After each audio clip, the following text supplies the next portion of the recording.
woman. Is that how we open the show? Hello! Hi everyone, we're live. Hello! Hi! Can you hear us all? We got two people in. Bronx, you're chatting. Let us know if you can hear everyone. Everyone say hi. Hey, Bronx! Hello. Hello. Let us know if there are any audio issues, if someone's coming in dirty, soundy. Or pretty good. Dirty soundy. The old dirty soundy. Dirty soundy, Dirto Twino. I see Dirto you. Sando. I see you've played Dirty Sandy before. The bars are all looking good, so I will hand over to the lovely Ellen to host us. Absolutely. Welcome to Roll2Cast Live. This is our monthly one-shot live stream that we do the last Sunday of every month. This is Sunday for us Australians. I don't know what day it is for the rest of y'all, but it's going to be a day, right? Might be Monday. Who knows? You might watch this after, so there you go. You might watch this in the future or in the past. That is all good. And of course, we keep this up as a VOD for you to enjoy. Yes, so we always put out 3 different games to be voted on by our patrons, our Bonza Tier and up. And this month we voted on The Gardener is Dead, which I will be hosting, GMing. It's a kind of loose storytelling game, so I may also be playing. Who can say? Me, that's who. So before we get into that, do we just do a quick little hello? It's everyone usually from Roll2Cast, but if this is your first time watching, maybe if everyone can just give a quick hello and your name. Yeah, sure. Yeah, Hello. Let's go. You kick it off, Sean. Hello, my name is Sean. I'll be playing Gardener number 1. Well, you'll all be playing Gardener number 1. No, but are we making I called it first, so... future dystopia? Gardener 1. This is your Great. assigned place. Wonderful. Yeah, we're playing Paranoia this morning. I just That's right. felt like Excellent. zhuzhing it up. Aren't we always? I'm always playing that. In your head, yeah. Yeah, correct. Wonderful. Let's jump across from Sean. Chris. Oh, hello. Say hello to the lovely people. I'm Chris. I'm always playing Paranoia in my head. Hey. Yeah. I got that wacky sense of humor. It's me. I'm going to be playing Garden number 1. No. Point. You're Gardener you're Gardener A. He's so Thank wacky. you, Sean. Yes, 1A and So wacky. I'm the wacky one of the group. so wacky. Whoa. And follow us at Roll2Cast to know why that's super funny. Yeah. And then let's jump to Phil. Whoa. Jump. Hi, I'm Phil. That's me. Check me out on Twitch. Not this weekend, but next weekend. When my son's in camp. Right. We'll be playing Wonderful. System Shock, the remake. Very excited. It's gonna be Hey. fun. Cool. Wow. That's great, Are you actually. doing just spooky games at the moment, Phil? What's the go? I'm on a spooky game kick. Yeah. Well, yeah. it is Again, Halloween, yeah. Ellen. It is so- Halloween. Yes, exactly. Yeah. It does it? Do I Halloween usually in do here. a Halloween stream? Is that how it usually Nah, shakes Sean out? did it last time. Okay, there we go. Yes. And I'm playing Gardener Alpha. Lovely. Oh, no. I don't know what I did last time, but the time before that, I did that 3-person horror game that I did with you two and not Phil. Yes. The name escaped me. Omnia? No. I keep thinking Oculus, but that's one of the films that it's based off of. Yeah. I will go traversing and I'll call it out at a random moment. Just a Lovely. random moment in time. Our Halloween one was What's So Rotten About Zombies Defending an Ancient Temple. Ancient That was me. Temple. Yep. An Ancient Temple. Yeah, by That our was wonderful by friend good Stuart. friend Stuart Watkinson. Yeah. Yes. Quietus, that's the game. Quietus. That's right. That was a 2-person horror game that Sean ran. So yeah, That was with me. we Yeah, all take turns running games. This is my turn, and let's get into it. So this is The Gardener is Dead. It's by Inky Ginge. Hopefully, I'm saying that correctly. It is it's a 28-page kind of ashcan. You can find it on itch.io. That's where I found it. I thought, wow, this seems like a lovely little story building game. I'd love to do that for a very cold winter's day. And lo and behold, if you look out of the window in Australia, it's cold. So we're going to play it today. So the gardener is dead. So is the gardener before them and the one before that. One thing is certain, the gardener is going to die. They don't know that yet, and by the time they do, it will be too late. This is a storytelling game for 1 to 4 players. It can be played as a group or as a solo journal-style game.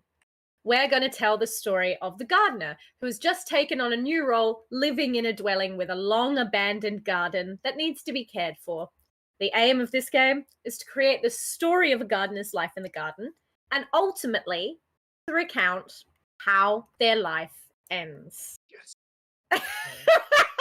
There's no min-maxing this game, guys. I'm sorry to say.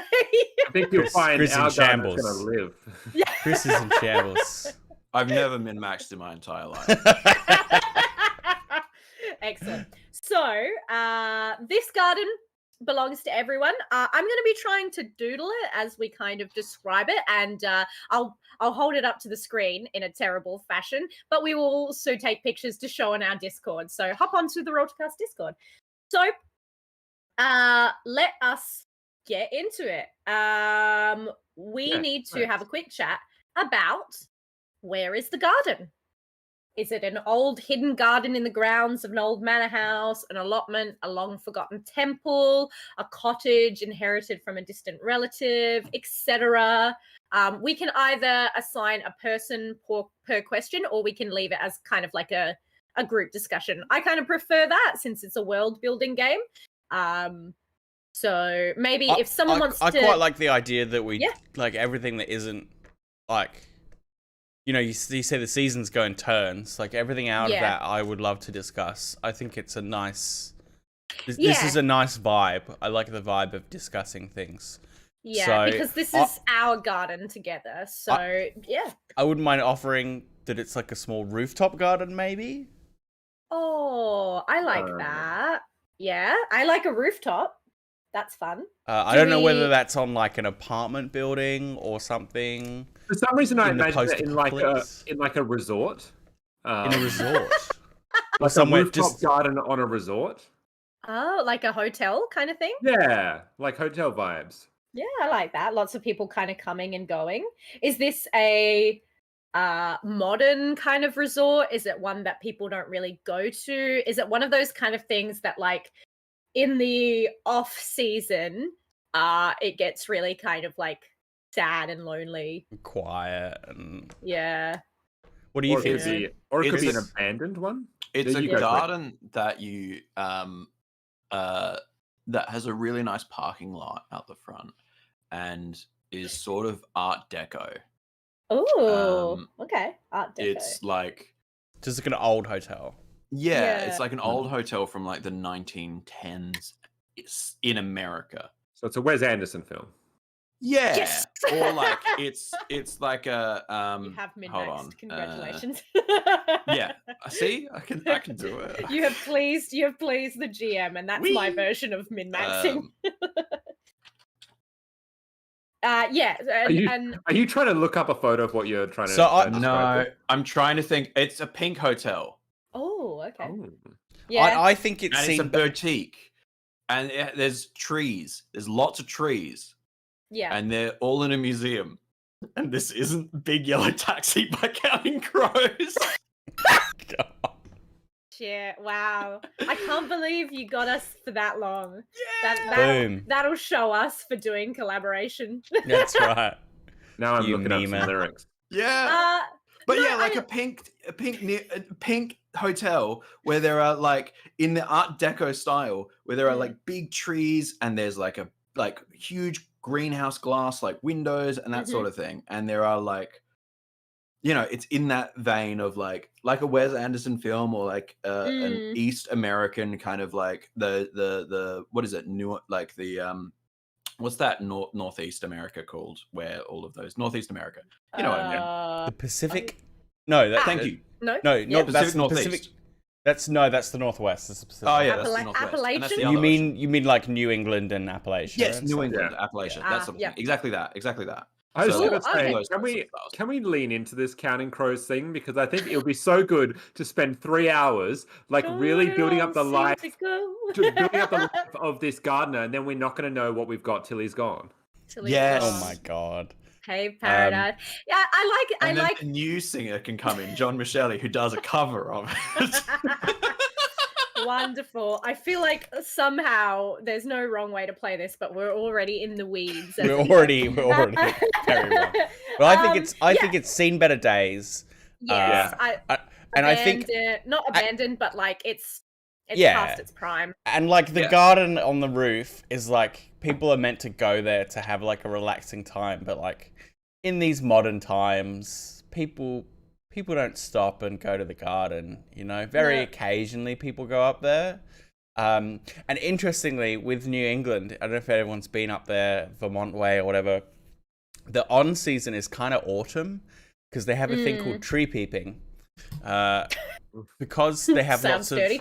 Yeah, I know, right? Because they have lots of deciduous trees, but they get a bit more sunlight in the summer. Their trees go absolutely beautiful colors in the autumn, like really bright, really vibrant. And tourists flock to the area just to see all the trees change color because it's so vibrant. The on season is kind of like a late summer into autumn, so it's a bit unusual that way. That's cute. Kind of like that. Yeah. Well, I love that. I guess that also is leading us into how long has this garden been abandoned? We've kind of talked around it in that the hotel it's past its prime. People aren't really coming there in the peak. And as well, lots of people don't really know about the garden itself, the rooftop garden. So yeah, how would you say that it's been kind of abandoned? What? I think the last 30 years. Like it's been around since like the 1910s, and it kind of hit its heyday through like the 30s, 40s, 50s, and just held on long enough until around the 80s is when it got kind of like pretty much like it hit its last leg. I like the idea of a competitor across the road or like across the way that's like industrial and kind of like capitalist and like just like locks everything down. And it's like, here's cheaper rates, here's smaller rooms, here's undercuts cheaper... by like $5 or something a night. Yeah. Breakfast is cheap. Airbnb. Yeah, exactly. Chris, do you remember in Melbourne, Chris, when we went to that breakfast spot and it was a long, massive line, and then we looked across the road and there was that other breakfast spot, and then that's where we ended up going. But it was like this massive conglomerate like breakfast spot that just sucked everything from this tiny little. It was very sad. It was very It's that. It's like, and that happens in the 80s, and then in the 90s it starts falling into disrepair. So it keeps the fight during the 80s, but then into the 90s and now over the last 30 years it's been on the decline. Yeah. Oh, what a somber game. Yes, so on the decline. Let's go to where is this garden? We've kind of said that in terms of like the world, but so it's America, like Appalachia. Yep. I reckon. Or Hawaii. That's different from completely different from what we've been saying so far. Yeah, but those are two options. Do you want more? Those I could say definitely Vermont. Two options. There's Africa, Fiji. Yeah. Antarctica. It'd be different. Different game. I wonder what why am I thinking, because it's in the right area, but what does Rhode Island look like? Let's have a look at Rhode Island. Oh man, this is no, because Rhode Island's in the northeast area in Northeast America. So Sean, have you seen Family Guy? It's like that. It's all animated. Yeah, great. Fuck yeah. It's not my area of expertise, American geography, unfortunately. Yeah, or Vermont. I've been thinking Twin Peaks this whole time as soon as you said Appalachia. Oh, so Appalachia, I didn't quite know where Appalachia was. I'm looking it up. It's further down. You know what, Chris? Vermont is like perfect. Yes, yeah. Vermont? Appalachia is further down, Phil. Yeah, but I think Vermont's 76. If we're doing tree peeping and stuff, Vermont's, and I've been there, so I can. And Twin Peaks is up that way. Seattle sort of way. No, it's the other side. Oh, it's the other side. That's northwest, I think. Pacific Northwest. Yeah. Pacific Northwest. Near Canada, right? Yeah. Hence why you get all those trees and falls and everything, and it's colder. Yeah. The Canadians stole the trees. Yeah, but this is more of an autumnal kind of place, a midway place. which makes sense that people don't Vermont, yeah, it's really quiet stay up there. a lot. It's quiet. I'm looking up tree peeping. There's some gorgeous pictures coming up. Wow. Tree peeping. Excellent. So, yes, here we are. What kind of garden? So I think we're limited. Like what you can grow on a rooftop, right? Is going to be slightly different than what you can grow in a ground bed, right? In a plot. You have to be a bit better about the soil and stuff because it's not... I mean, you can also go a bit nuts. Maybe they've got some wild hedges up here for some reason. Maybe they've got tiny little bonsais. It's mainly up to you. Maybe it's a hedge maze. Yeah, I like the idea of a hedge maze, or like it's like you'd see in New York. Like it's quite Vermont's a fairly affluent state. So I think like maybe it's like quite a rich, it's a flat whole thing, and there's like a pool or like a little what do you call them, water feature, and there's like grass area, and there's hedges, and maybe like pines, small little pines. You know what I mean? Was this a small pine? A small pine.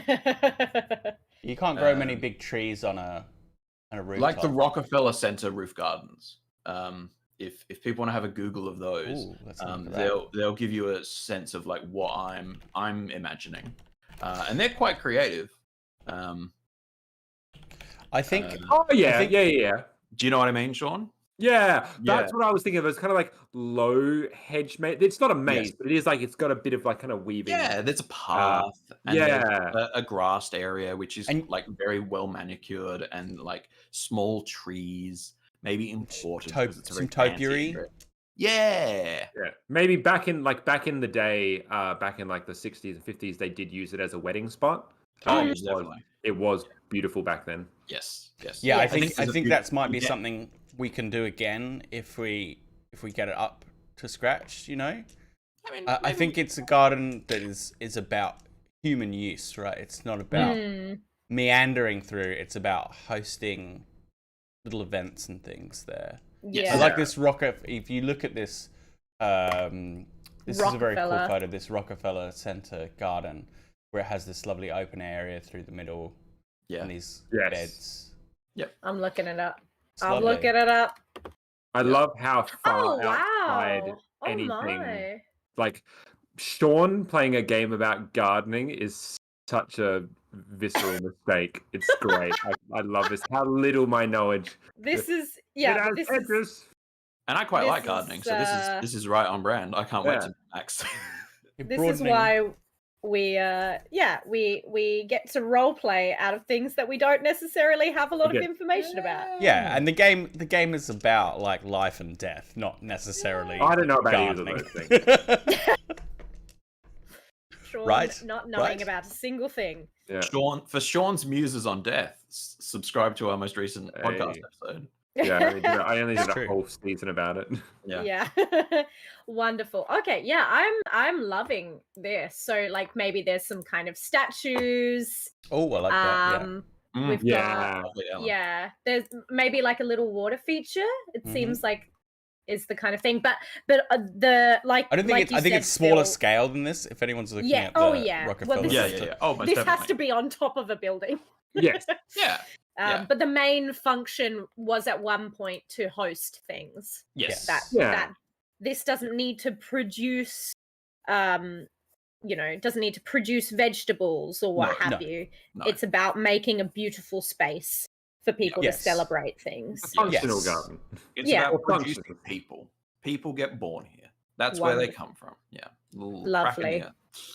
Okay, so the strange happenings in the garden. We need to make strange happenings.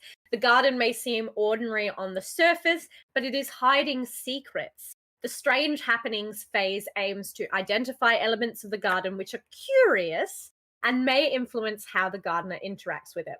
So we need this is kind of term-based, but I'm happy for it to be an open brainstorming kind of session. But I will need at least one strange happening from each of you. So something unusual, fantastic, or eerie. Chris, you've got one? No, Phil has one. Phil, go ahead. Oh, Phil, sorry. I wasn't looking up from my camera. So we said it has topiary, right? Yeah. So for anyone who doesn't know what topiary is, that is the art of shaping bushes. Thank you. I do a bit of topiary myself. Anyway, go ahead. You were talking about something spooky and potentially really sincere. Yeah. So that'll show you. So what happens is when you're not looking, the topiary changes shape. Oh, don't. Oh, yeah. So you could have sworn that it was all spheres, but when you come back later, it's cubes. Yep. Nice. Love the gardener it. running back each time. Still the same kind of state. Like if they're neatly trimmed, they're still neatly trimmed. If they're getting all shaggy, it's the same. But yeah, the shape, you kind of half remember it being that way, and it not be that way. Yeah, that's beautiful. I love that. Cool, excellent. Does anyone else have an idea? Yeah. So back in the early decades of the hotel's use, it was open at nighttime as well. So they did have a kind of like 24-hour access to this garden. But during the night in the 40s, a done murder occurred on this rooftop garden. Oh. And it was very it was a huge thing at the time. Like a murder had occurred on hotel grounds A, but also on the rooftop garden at night. So two things on that is, number one, since that time, there is a closing time for the garden that is before nightfall. And some say that if you do happen to go there during night times, there are some spooky happenings, whether that is the soul that has never quite crossed over, whether there is a presence of such, but there is a kind of an unseen taboo of never going at nighttime for that reason. Okay, so things happen during the nighttime. Yeah, night spooks. Excellent. Tree peeping and night spooks. Cold winds, eerie noises. Yeah. Nothing so concrete as an apparition, but no, a vibe. You swear people have sworn to have heard their name whispered on the wind. Love it. Wonderful, wonderful, wonderful. Chris, have you got one? Yeah, sure. Let's go with well, I had a few. I was going to go statues move, but then I think topiary moving is kind of, or reshaping itself is kind of on that. Then I was going to have sounds, but I think Sean covered that. So I'm going to say that whenever people go up there, hold on, there's a better way of doing this. There's a smarter way of doing this. Something about photographs or diary entries. Okay. So it's your turn. Like I'm letting Chris do it. Yeah. I love definitely, like you could definitely do something with photographs that get taken up in the garden. I wonder if it makes you feel a certain way when you're up there. Whenever you're up there, you lose a photograph of a loved one. Oh. Wow, that's cool. I love that. So very creative. What happened in like the 50s, 60s, 70s where there's weddings and stuff like that, one photo would just not show. It would just like taking a shot would just not work. No. In the modern day, just like you take your phone up there, a photo is getting deleted off your phone. Like it's just going, and it's of a loved one. Yeah. Okay. And photos just go. All photographic evidence of loved ones, like, and it's just one. It's just one. When you go up there. Is it necessarily a photo of the garden, or could it be any photo? Any photo. Right. Got it. And with modern things, you can have so many photos you might not know for years. No, and they probably didn't realize, and it's still like an urban, like not everyone knows this, but it's just enough people have talked about it to go, that actually happened to me too. That's weird. Yeah. And so like back in the 60s and 70s, like people would just go up there and like, the husband's photo of like his wife or his son or his daughter or whoever is gone from his wallet. Right, it's just like, and maybe it's got a scratch on it, or maybe it's just gone out of the wallet, and it's not. You don't look at it. It's like a week later or a day later. You're like, "Where's my photo of you? I've lost it." You know, and that's just what happened. And maybe it's just one person in a group, so it's not uber weird.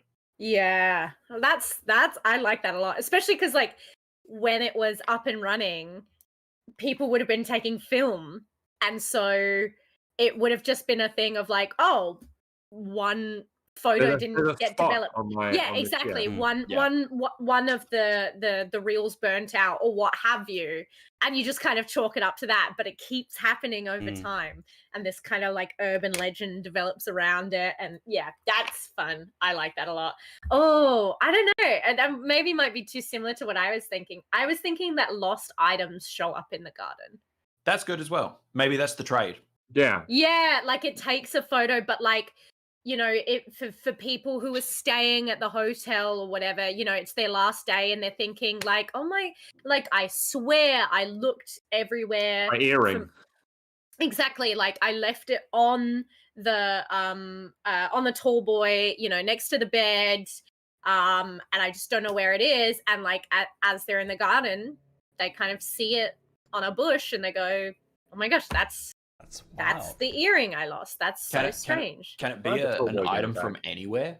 Like, I think even things that they didn't bring with them. I haven't seen this in years. And they go, what? That's my graduation pen. I thought like I lost it when I moved house. How did it? That's my engraved Zippo ladder. Yeah. I lost this in Nam. How is this here? Yeah. It's someone's arm. My grandma's here. We lost her years ago. We're sad to see her back. We lost her on purpose. Truly, this is the mash of games.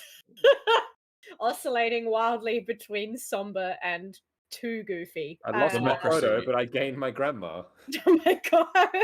I lost a photo of my grandma, but I got my grandma back. Yeah, so I can take more photos of it, but not up here. Cool. So there was a murder that happened in the garden, and ever since, you don't go in after night because strange things happen. Spook. The topiary changes shape when you're not looking. You lose one photograph of a loved one every time you go up there, or is it if you try and take one? I think anytime you go up there. Anytime you go up there, you lose one photograph. Oh, actually, no. If you try and take one. If you try and take one up there. If you try and take a photo up there, it trades you. Yeah. Tradesy. You can take this one, but we'll take that one. Yeah, it's not one for one. It's like permission to take photos. I'll take one. Yeah, great. Yeah. It's a fee. The take one garden. Yeah. Yeah, it's a fee. It's a take a penny and leave a penny of gardens. Yeah. And lost items show up in the garden, even if they were never brought there in the first place. Yeah.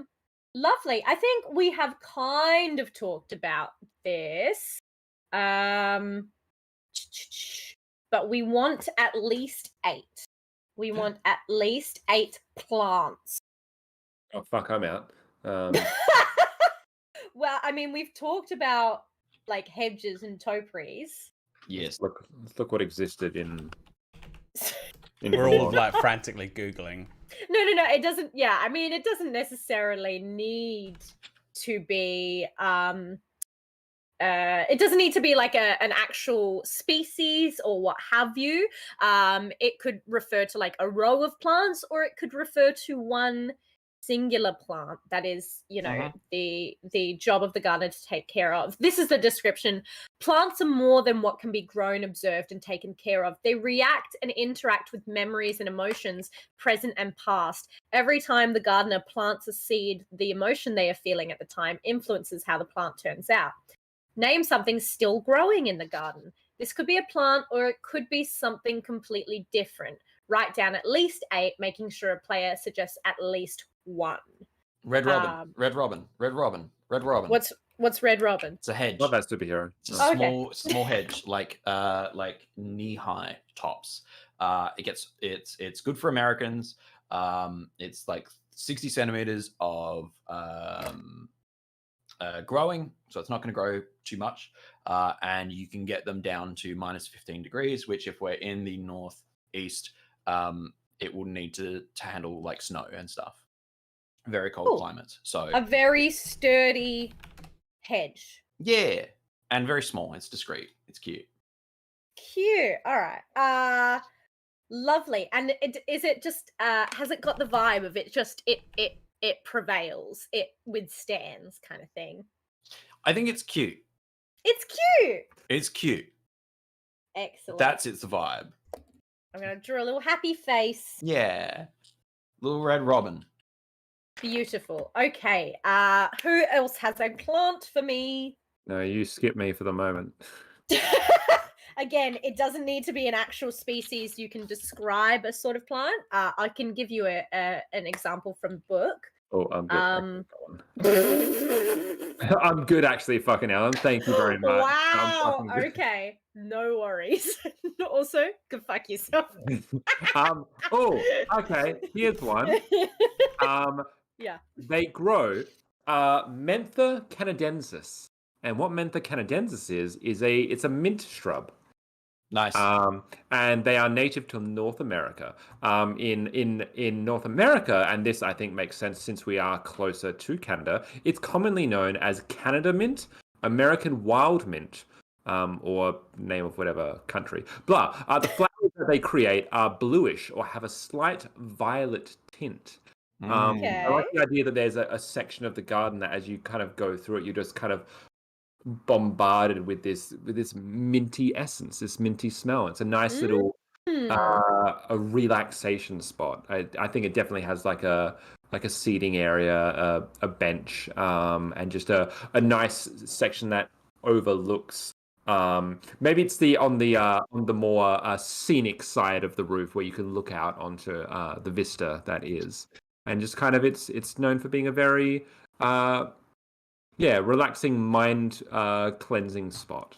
Beautiful. How does this Canada mint grow? Is it kind of like on a bush or on a tree? It's a perennial plant. Okay. Let me look this up. I'm going to read this. Okay. Mentha canadensis is a perennial plant with an underground creeping rhizome and upright shoots. It can grow to a height of about 18 inches, which is 460 millimeters. It has hairy stems bearing opposite pairs of leaves. Each leaf is borne on a short stalk and has a wedge-shaped base and is lanceolate or ovate. Don't know what that means. With a toothed margin and a hairy surface. It's a herb. Yeah. It'd be like your contemporary mints in Australia, or like a nettle. It does look kind of nettle-like now that I'm looking at pictures of it. Yeah, and it's got some mint and nettle. Yeah, same and it is actually found in Rhode Island. That's one of the places that it is found. So great. You're doing it, Sean. Bringing it back, and you like that it overlooks a very scenic place. Yeah, it's actually grown in Hungary for essential oils and menthol production. I was going to ask Sean, did it get deliberately planted, or is it wild and has it infected the garden, quote unquote? Was it deliberately planted? I think it was initially deliberately planted to be much smaller, a much smaller section, and it has kind of grown to be a little bit more overbearing. It's got a distinct peppermint smell when you pinch or crush the plant. And they're used in making mint jelly, mint tea, and mint leaf candy. Lovely. Yeah, that, Ellen? this I'm getting it. I'm learning. You can't. I don't know that you can see this. I've put it at the edge here. Yes. Yeah. So as people look over, it's just this nice, very aromatic area where you just kind of feel my sinuses, they've cleared. It's a brisker northeastern wind because of the mint. As a result. Yeah. Beautiful. The cold of the northeast wind. So Mentha what's it called? Canada? Canadensis. Mentha canadensis. CANADENSIS. Wonderful. Not playing games. You also learn things. Excellent. Phil, do you have a plant for me? Yeah, the topiary, which I'm on a kick with apparently, is boxwood. Yay! Foxwood? Boxwood, yeah. It's a very traditional topiary plant. Grows like nice, tight. It's very nice, very good for making very crisp, clean shapes and lines and stuff. And does the topiary is ever changing, but what shape does it often look like, or what shape does it look like in this present moment? So at the moment you've got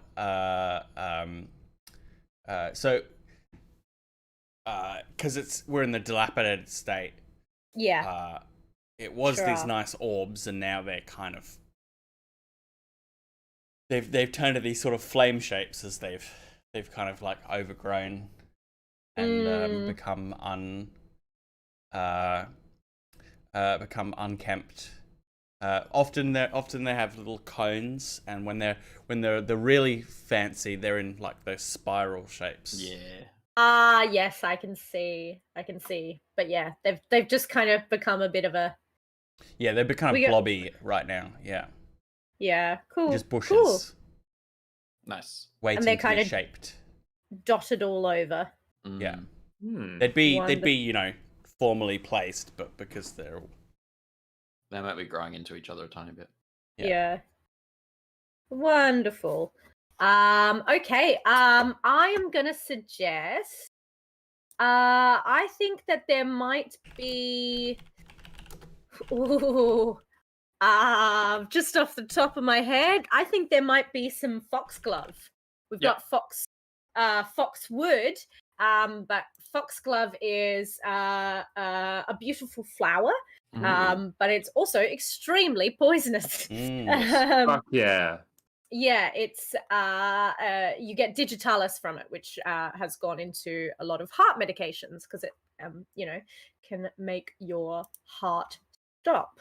This classic garden favorite adds towers of graceful blooms to beds and borders, it says. It says the first year they're grown from no seed. The plants form a rosette of foliage at ground level with no blooms. In the second year, they send up beautiful spikes of blooms, which hummingbirds love. And I think, they are just like dotted throughout. You've got these long stalks of foxglove poking out through the topiaries, which leads hummingbirds to kind of come and feast. That's my ad. Nice. I got another one for you. Yeah, you go. Let's add in the wintergreen, the American wintergreen, which is another Tell shrub, me about it. low hanging, and it is an evergreen, and has little red berries on them. A fruit. It's just like it's what you'd imagine a kind of Christmas color to look like. So being an evergreen and being a red thing, I'm not sure how it would pair with the digitalis with the foxglove because of the purple red clash, but but it's fine. I mean, this is a dilapidated garden somewhat. Where things are a bit overgrown. But would you say it is all in the midst, or are they kind of dotted like separate from on your design there, you've got the outer so where I think they circle the water feature. I like that a lot. Just because when it ices over, then you'll get some nice Christmas vibes during the winter. Circling the water feature. Love it. And what's the name of this plant again? It's the American wintergreen. Wintergreen. Cool. It's known as the Eastern tea berry, the chuckberry, or the boxberry. Ooh. Lovely. Cool. Who else has got something? I think we've got some dahlias. Oh. Mm-hmm. Yeah. These lovely round flowers with very geometric petals. And where would you say they are? I think if there are little places for beds that kind of border the formal area where you would have so they would be either side of the kind of the ceremonial area. Yep, in beds. In beds, yeah. Beautiful. Dahlias are a beautiful flower. They're very dignified. They have a kind of formal quality that suits this garden, I think, because they're very round, they're very geometric. They remind me of chrysanthemums, but I don't know if that's me talking out my butt here. Again, you don't need to know about gardening to play The Gardener is Dead, just so people know. You could just say red flowers, right, if you wanted to. Yeah, you could say red flowers. And then they do white flowers. They do come in other colors. Yeah. Yeah. But, yeah, they're like chrysanthemums are very similar, like a ball of small petals. Beautiful. Okay, we got some dahlias in the flower beds. Sean, do you have one? Look, let's go a bit left of center here. Let's. This might be crazy. It might be out of the realm of what is considered factual. But let's go with a Green Mountain Maidenhair. Now, a Green Mountain Maidenhair, for those of you who don't know, Googling it That's all of us, yeah.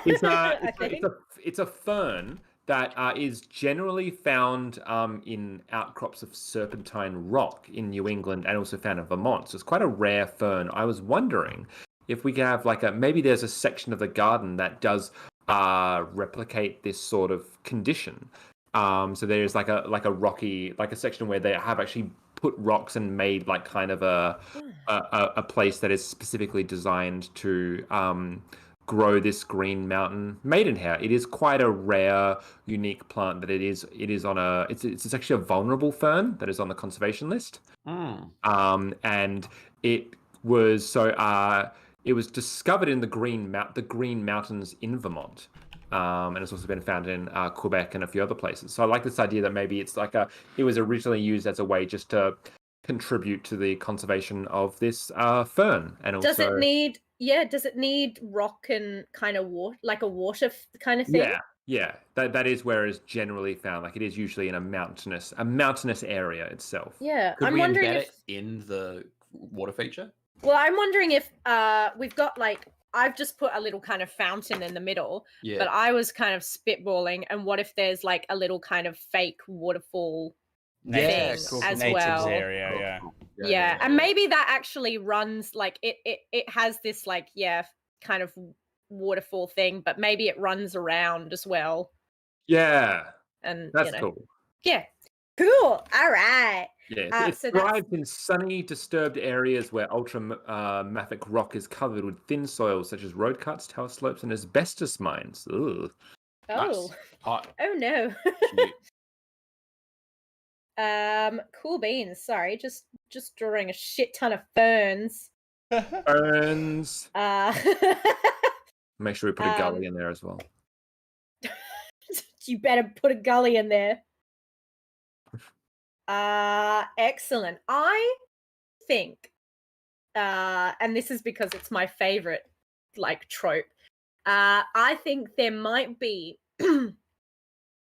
Ooh, what's a good flower for this? Maybe some forget-me-nots that kind of look like the outline of where the person was murdered. Oh my god, that's fun. Yeah. also, by the way, in my headcanon, which I was going to talk about later, but I feel like what are those poisonous? The foxgloves. The foxglove had something to do with the murder of this person, and the reason I say that is that in American history, there is actually no reported cases of death by foxglove. Ever. Ever. Wow. But yeah, so I like this. What a natural outline of the person. Yeah. That's it's my favorite. Back from the Greek myths of and and when this person died, red poppies sprung from their blood, and Narcissus turning into an actual flower, or what's that? Forget-me-nots. Cool. We've got 1, 2, 3, 4, 5, 6. We need 2 more. I think. Pine. Yeah. Pine. Where do you want the dwarf pine? Pines, small dwarf pines, like 3 of them each side. 3 of them. Bring back that formal air to the garden. Yes, exactly right. Dwarf pines. Yeah, a small dwarf pine. Great. I hope no one expects these to look like the things. I do. And then I can get a good photo of it if you like. If we want No, that's cool. If we want to kind of oh my god. Very good. And then the last one I'm thinking been waiting on that all day. The most underappreciated of all of nature's beauty, grass. Yeah, we do have grass. Yeah. Grass is a thing for gardeners to look after. Yeah, absolutely. We have hedges, but we need grass because grass needs to be mowed and trimmed and watered and kissed. And it may not be after the last couple of decades. Yeah, he's been kissing the grass. Does the grass does the grass grow like in the middle of this kind of like hosting area? Like because we've got like garden beds, and then there's like a lawn the water in between feature. there. Yeah, there could be grass there, and there's a lawn in. If you move your pencil towards the little tip of the, grass there. Here, in beautiful, there as well. wonderful, some grass. Guys, we should open in a hotel togetger. We should. Let's do absolutely. Sorry, everyone. This is our last stream. We're moving into the hotel business. We're going legit. Edging is very important. Yay! We've got Savage instead of doing D&D, we open a B&B. Yeah. And I think we know quite a lot about grass. Yeah. And lawn grass, not a huge hidden cannabis crop. Yeah, just grass. Well, that's what I was kind of winking at. Some of us really know about our grass. Who's winking? If you're a cop, you have to tell us in the chat. And also I don't. It scares me. Edging is very important, according to Savage. Now, when you say grass, you literally mean grass scares you, right? Yeah, the idea of it. The don't walk on the grass signs. It's just so scratchy. Yeah. Have you seen the thing of when I was allergic to grass? Have you seen the thing of like lowering toddlers onto grass? No. They've got their feet hanging down, and they like try to lower them onto grass, and they're like, and they don't want to do it. They don't want to put their feet on it. So awesome. Funny. Well, I mean, it is spiky. It's spiky, yeah. But it's so cute because they're like, there's like the path, and they'll put their feet down, and there's the grass, and they're like, whoa. That's amazing. Also, baby beard B&B. Yeah. Very good. Oh, shit. Back to our roots. Baby and beard. VIP. If you know, you know. If you know, you know. Great. We've got the Imaginauts wing of the hotel. That's right. It's on fire. This is shaping up to be a beautiful little garden. Okay, so let's get some mementos. Okay. We need a memento from each person. Mementos are strange artifacts, mundane items that might hold sentimental meaning, notes and clues about what is happening in the garden. Name an object, project, memento, or clue that a previous gardener left behind and that the current one finds. So I'm going to piggyback off something Chris suggested earlier, which is a piece of statuary left by an old gardener. And it has a mysterious inscription at the base, written in some sort of cryptic, it's like a little piece of poetry or something. Oh, what does it resemble? So it is a figure of a woman. Yep. Draped in cloth, carrying an amphora. A what? An amphora? I just make up words, Phil. Imagine that I'm stupid. Phil, say it again and louder so that Ellen understands. An amphora. Vivian. So it is a two-handled Grecian jug. of that classic shape. Are you going off the thing that I already drew to save me time? Possibly. I might be psychic. She's got... Oh, is her in the middle there? She's got a Grecian jug. There you go. That's I was describing. But she's holding it in her hands.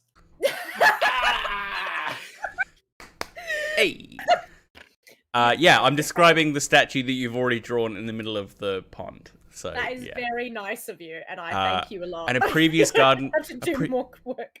Previous gardener had it installed at their own expense. Like it's not even the hotels. They put it there. Okay, and there's some poetry at the bottom. Yes, maybe it was sculpted by their partner. Yeah. Great. And do you have any idea what the poetry might be, or if it's pre-existing, or if it's made up? Well, it's very worn now. Too worn to read. Yeah. But I think it's some memorial words about possibly, something that she said. Yeah. He or she, depending on. Memorial words faded. Yeah. Great. Wonderful. Thank you, Phil. Who else would like to suggest a memento? Yeah. I if it's Guy Pearce, I'll snap you. I think it's actually Tom Hiddleston. Great. I think that there was the gardener at one point happened to maybe he was shifting some of the rocks around, or just kind of just doing general cleanup over the years, and he discovered a small ornate key that was left under one of the rocks, not unlike a person that would literally just leave a key under their doormat. And the key is actually, why it looks significant is it doesn't just look like a consumer or a person from the hotels just left their key lying around. It actually looks more like this. So it's quite an ornate. It's a finger like that, and it's sorry. And it actually says on there, it's inscripted on there for the gardener. What it says, and our gardener has tried this key in every conceivable lock that he knows or they know within the hotel itself. Does not fit any of them. Okay. Yeah. As far as, at least for now, as far as this gardener is aware, this key is for them, but does not seem to fit anything in the hotel that they're aware of. Right, a mysterious key. But it is meant for them. Easy thinks we're going back to Bluebeard's Bride. Yeah. All games I run end up being Bluebeard's Bride in the end. Someone's from Delaware. Willkommen. Hey! To Delaware? Yeah. Hello, Patrick Benjamin. Wonderful. We are designing a American garden in Vermont. Yeah, with all of our knowledge. Yeah. I mean, that's pretty close. Delaware is very close to Vermont. How far is Delaware to Vermont? Like 4 states over, but upwards. Delaware is next to near New York State. I'm gonna Google this as if we're doing a road trip. So if we'd gone for Appalachia, it'd be close. It's in between basically Appalachia and Vermont, which is a weird kind of way to describe it. But yeah, it's near New Yorkie. Yeah, quick sum up if you're joining us. We're playing Gardener is Dead. It says it's about 5 hours. Between Delaware and Vermont is about 5 hours. It's about apparently from Vermont to Delaware driving is 8 hours. Okay, Patrick Benjamin from Delaware is saying 5 hours. I'm just saying, my dude. I'm going by Google. It's about the distance between Adelaide to Melbourne. Okay. Yeah. Which is about 8 hours. Yeah. 6. Cool. So we're playing Gardener is Dead. And Bronx is one state up. You guys can all hang out. It's great. Playing Gardener is Dead. We design a garden that has fallen into disrepair, and then we build the life of the gardener who has come to take care of it and restore it, perhaps. Yeah. Excellent. All right. So we need some more mementos. Am I frozen? Yeah, you are frozen for me, yes. But we can hear you. Frozen for me. You can still hear me. I can still hear you. Frozen photo it is. Okay. I mean, we could just keep Ellen. Let it go. Don't hold it in anymore. I mean, I am just still doodling and stuff. I don't know. Yeah. I guess we just see if this resolves itself. I'm going to need some more mementos, please. I got one for you. A gun. A gun? Yeah. Where? It's in the rock formation that surrounds the pool, the little rock. Yeah. Okay. And it's welded into like it's melted into the rock formation that surrounds the thing. Oh, okay. Yeah, we're just going to refresh our screen, so please give us pause. Ellen's screen is loading in. Yes, it is. Yeah. So that's interesting. It's the best I can do. Still here. I'm Ellen, the statue. you may need to disconnect and then reconnect. I think it's on your end. Okay. But the gun is kind of like melted down and is the rock formation that surrounds the that is part of the rock. So you can see like the handle and the metal that's twisted and melty. Yeah. And maybe killed someone, Sean. Whoa, I don't know. Yeah. Should I try turning off my camera? Would that work? I think you just need to disconnect from the call. Yeah, just disconnect and reconnect. Right, I'll be back. That'd be the quickest thing. Phil do some quick.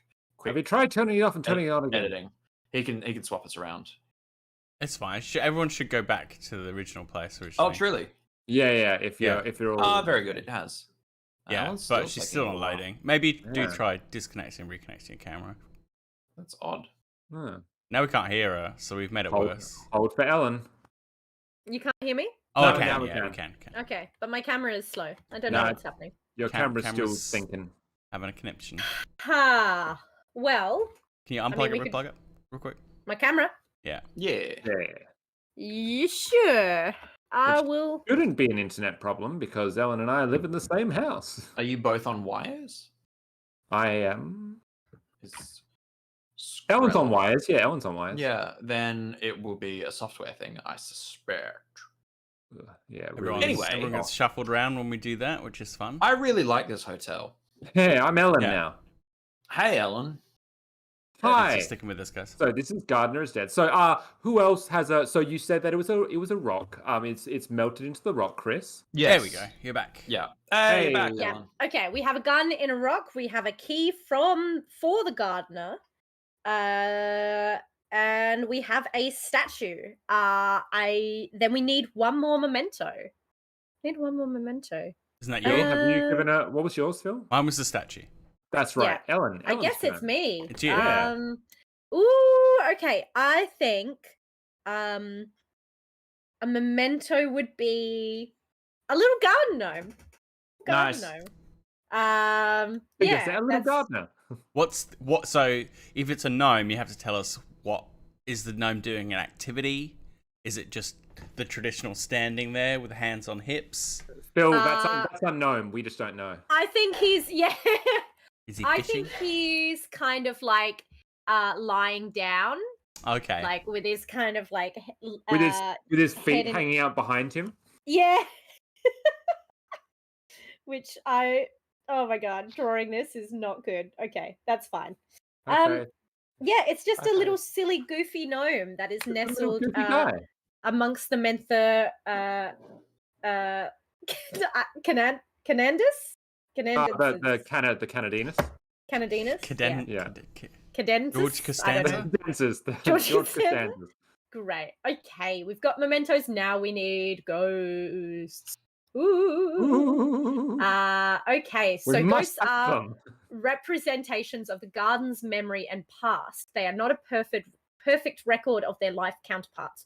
Ghosts may only be fragments of what they were like when they were alive. In their isolation, the gardener will lean on these ghosts for company, for better or worse. Excellent. And I think everyone has a ghost. So describe the ghosts that lurk in the garden. What are their names, if they have any? Describe what they look like, if they have any weird powers, and what their personalities are like. Write down at least 4 ghosts. Yes, there we go. Okay, so my ghost is the ghost of the woman who sculpted the statue. I'm creating my own little lore branch here. Hell yeah. Look at him branch. go. Hey. And nice. she's very, very melancholy. Mm-hmm. She had a lot of sadness in her life, a lot of tragedy built up, and it instilled in her like a profound sorrow. And so she's very good to kind of lament with. she's very good to pour your sadness into, but it's a little risky because she can multiply that sadness. So sometimes it's good to have someone to kind of like to empty your sorrows to, but she tends to reflect them back to you and make them more intense, which can be nice sometimes. Sometimes you really want to deeply feel your feelings, but you don't want to spiral kind of deeply into your sadness, and that's the worry with her. Let's call her Sarah. Sarah. Is that yes, she's a great listener, but the kind of the trick, the trap, the ghostly risk is that she you come away from a conversation or an interaction with her a little deeper into your own miseries. Beautiful. I love it. Who else has got a ghost? I got a ghost. Got a ghost. Tell me about it. His name is John. Great. John the ghost. What does John like to do? John is a gunsmith. Oh. And he made the gun. I see. Does he? Can I make a proposal? Yes. Does he stand amidst the rock feature? He lies underneath it, underneath the water of the rock feature. Fuck yeah. That's going to be hard for me to draw, but that's okay. Yeah. Believe in you, Ellen. You got this. Cool. Does John have any powers? Yes. Yeah, he does. Guns. Yeah, guns. His power is... That's powder, Phil. Powder. Right. Oh, right. Yeah, sorry. He has the ability to influence people and make them let go of responsibility. He has killed by his building of things many things, many people. He has created firearms, and many people have died from those firearms. And some of those murders would have been just, and many of them, in fact, would have been unjust. And John is very good and has the ability to influence people because he is at peace-ish as a ghost to make people feel as though things are not their responsibility, outside of their control. Hey, you did this thing, but the consequences of it are not fully yours. Other people's choices. This isn't on you. And what does he look like? He looks like, you know, the guy from Supernatural who is Buddy or like whatever. Let me find him. I can say the name Castiel, and that's about all I know from Supernatural. I don't think he means Castiel. The only name I know. Do you mean Bobby? I mean Bobby, Jim Beaver. Yeah. Cool. Yeah, so he's got like a trucker hat and a trucker hat and like a plaid thing going on. Yeah. So he's like a more modern gunsmith. I was thinking. Oh, you're thinking like brim hat and like a mustache twirl. Yeah, maybe. I don't know. I was thinking. I think he appears in the visage of whatever is contemporary. Whatever is the era of the time. Right. So in this case, he looks like a trucker. Cool. But the thing is, it's a ghost, so I'm not drawing the ghosts. Yeah, that's fair. I'm just doing like little dotted outlines. Yeah, that's cool, man. Yeah, he's the absolver. Yeah. Yeah. The absolver with a revolver. The absolver with a revolver. And it's the absolver with a revolver. Oh, fuck, I've been on fire today. I need to get hit in the head way more often. Need to put you out. Put you out, Chris. It's concussed. It's so good. Dangerous. It's my dog is chiming in. Great. Who else has got a ghost? Woo! Yeah, I got a ghost. The ghost name is Agatha. Lovely. Christy. Agatha shockingly was the one who died, the one who passed away. She died quite young. She was actually only 19. Oh no, that sucks. I know. She was a stargazer. She was a sightseer. She was a green thumb. She loved to be in nature. She loved to be around. It gave her calm and it gave her solace, and that was why she was up there that night in question. And she has never left the rooftop garden itself. What I think is. I want to give her a power that doesn't specifically interact with people per se. So something that's a little bit different from the other ghosts. And I feel like I would say, once a season, once a season, she will touch a plant or a section of the rooftop, and it will wither and die. Awesome. So over the seasons, which has now been 40 years, so that's 4 per year, you've just got these patches, these sections of just permanently dead bits of foliage or plant life and such. And if you try and remove it, it'll just appear back there. Like they are permanently, like if you try and clean it out and just get rid of the dead foliage, they'll appear back there the next day. They are permanently touched by Agatha. So she is slowly killing the garden, but she's also a constant reminder that everything, including herself, dies. So does that mean the garden has a finite life? Yeah. Wow. That is antithetical to the major theme of this game. Maybe. Maybe the gardener can appease her. Maybe. Because I don't know what the major theme of the game is. Or maybe the gardener too will be touched by Agatha. And too will wither and die. Yeah. You can't go touching ghosts, guys. Can't touch a ghost. Don't be doing that. Don't touch that ghost. Don't touch that ghost. Maybe that's the alternate end to this game. Don't touch that ghost. You should make a role-playing game called Don't Touch That Ghost. It's all about ghosts trying to touch you and you can't get touched. I think there is a fish in the pond, in the like fountain. Fish ghost. That someone at some point, tried to, like, either their fish died and they brought it up to like give it a funeral, and now it just kind of remains in the garden in the water feature, just kind of swimming around and splashing about. And occasionally, Sorry, can it be a goldfish? Absolutely, it can be. Because they grow to the size of their encagement, which means that the ghost fish could have been a small little goldfish that died, and little boy Johnny brought it up. Little boy Timmy brought it up at the age of 6 or whatever and gave it a little funeral. But because the ghost is going to be there, the ghost goldfish has grown real big. So it looks like a boy. Yeah. I think it's one of those things where, like, if you go up and go to the water feature, and you look into it, you might just see like a giant fucking thing, and you go, "Whoa, Jesus Christ!" And then you like look back and there's nothing there, and you're like, it splashes you with water that doesn't hit you. Very mischievous fish, isn't it? Yeah. The fish's power is it splashes you a little. A little. You get just like, it's a bit of an inconvenience, and that's it. Yeah. But it just. Now my mood has slightly changed. I love this fish. Can we give it a name, please? We can. Yeah, it could be. I feel like kids give fish shit names like Goldie or Vermilion. Mr. Finny? Bubbles. Mr. Bubbles. Mr. Bubbles.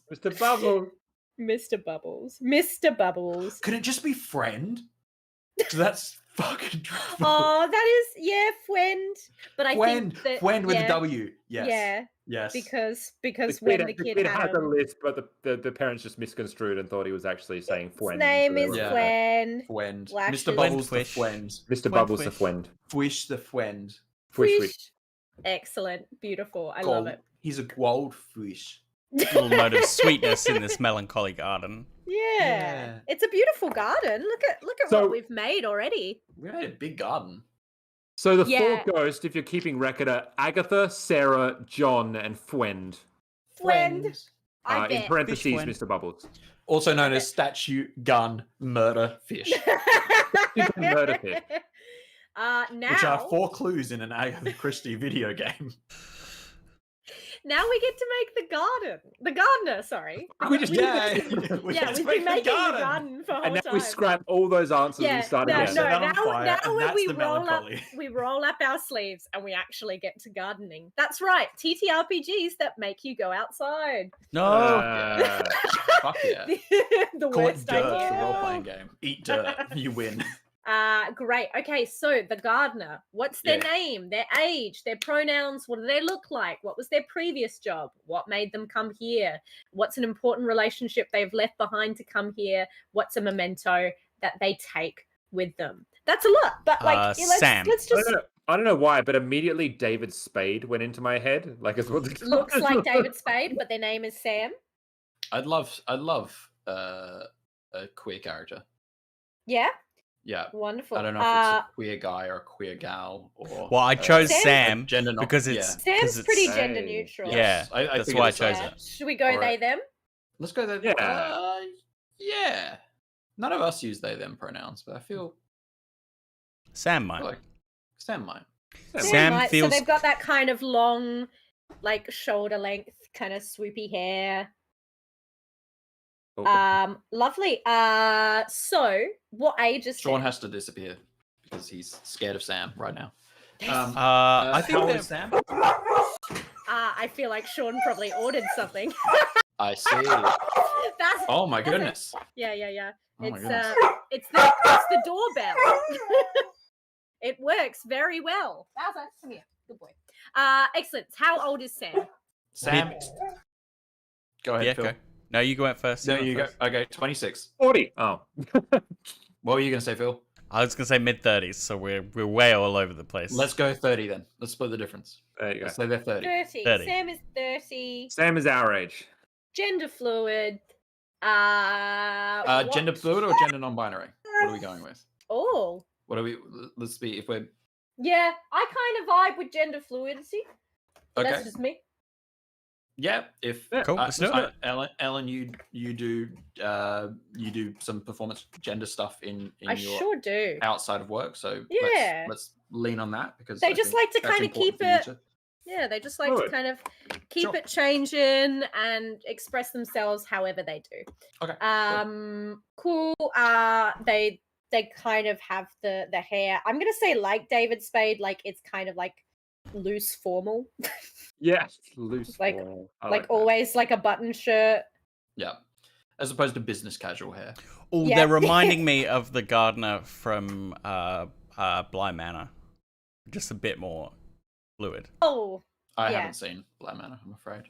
She speaks with a northern accent. Yeah. And she's a bit rough, but actually she's just waiting for someone to unlock her heart. So does Sam also have a northern accent? No. No. But a bit rough around the edges is what you mean. Yeah. I think they have a very quiet way of speaking. They're very, very, very quiet. Cool. They're 30. They're a bit quiet, keep to themselves. What made them take the job here? So I think they're not necessarily like running from something, but I think a lot of things in their life have kind of come to a natural end. Yeah, I think they want some solitude after many years. Yeah. They've always been a sort of like a person who's kind of alone. Yeah. And their last kind of remaining ties have gone. And they saw this job posted because it is like it's an employment. It's like a live-in employment.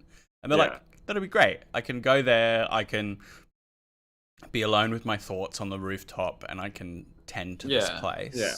It's not that it's a dead-end job, but it is very much like a job with an end, right? Like there's no like big purpose to it besides you're just maintaining this garden.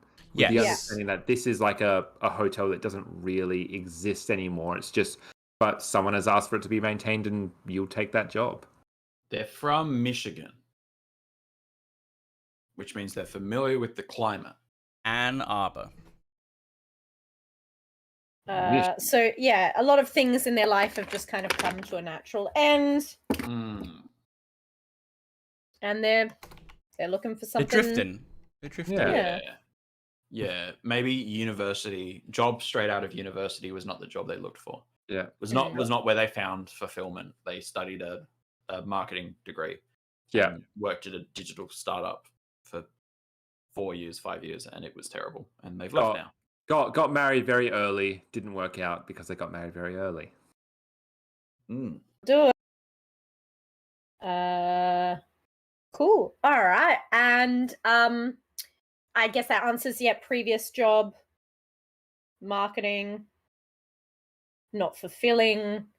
Is the important relationship they've left behind to come here their previous marriage. I think it's a marriage that fell apart from two people that were swept up by the whim of young love, but once they kind of got together and realized they are viscerally different people and have nothing in common, it kind of just fizzled out.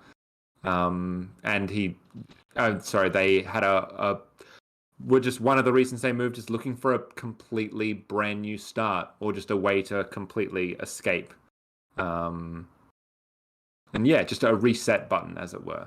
Mm. And what is one memento they take with them? A wedding ring. Yep. Do they wear it? No. Just in a pocket somewhere. It's in a lockbox. It's in a coin. It's in the coin pocket on a pair of jeans that they always wear. A pair of overalls that they always have. Yeah. Oh shit. Yep, I can draw overalls. It's like one of these little guys that you can just pink overalls. Oh fuck! Well, I'm not doing. Don't make Uncle Bob.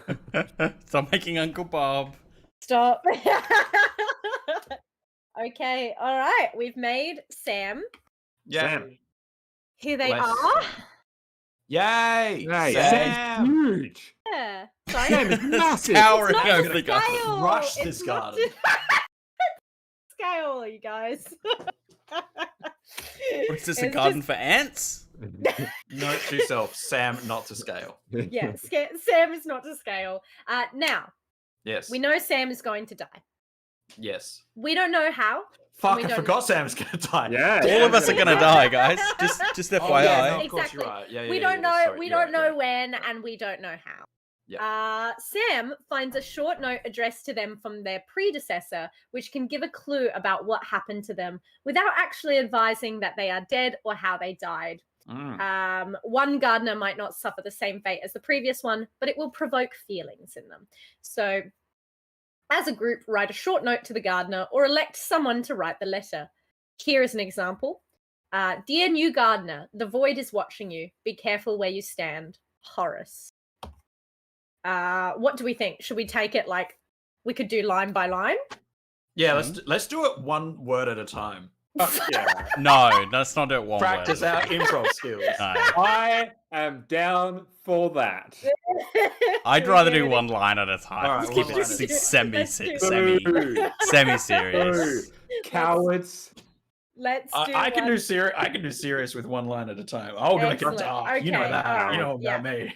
Well, maybe let's leave you last. Yeah, then. okay. Yeah. Phil, would you like to take the first line? To the one who comes after. Lovely. To the one who comes after. All right. Sean? I leave you this key. I leave you this key.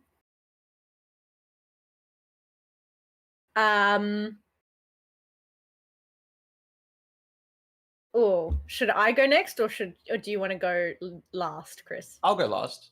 I'm happy to go last. Yeah. I leave you this key. But do not go chasing Waterfalls. the mysteries. Stop. Stop. But do not chase the mysteries of the garden. And Chris, so bring it home. Can you read that all out so I can Absolutely. Absolutely. Thank you very much. I can. Thank you. To the one who comes after, I leave you this key, but do not chase the mysteries of the garden.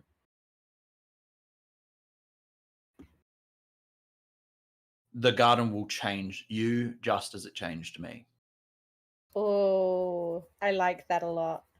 The garden will change you just as it changed me. Sincerely. Peace out. Don't forget to like and subscribe and dab on the haters. Hit that bell. Ding. Not that one. That was a bell. That one's haunted. That is a haunted bell. Ooh, that's good. That's bad. Does the previous gardener leave a name, or do they just leave that as is? No. Signs the gardener. Yeah. The gardener. Signed their name, and it's scribbled out beyond repair, and then next to it is the word the gardener. Or instead of after the gardener, the one who came before, to mirror afterwards. See, the one who, because you said at the beginning it's the one who came next, the one who comes next. To the one who comes after. To the one who came before. From the one who came before. Crossed out name, and then... Yeah, the one who came before. And the name was Ellen.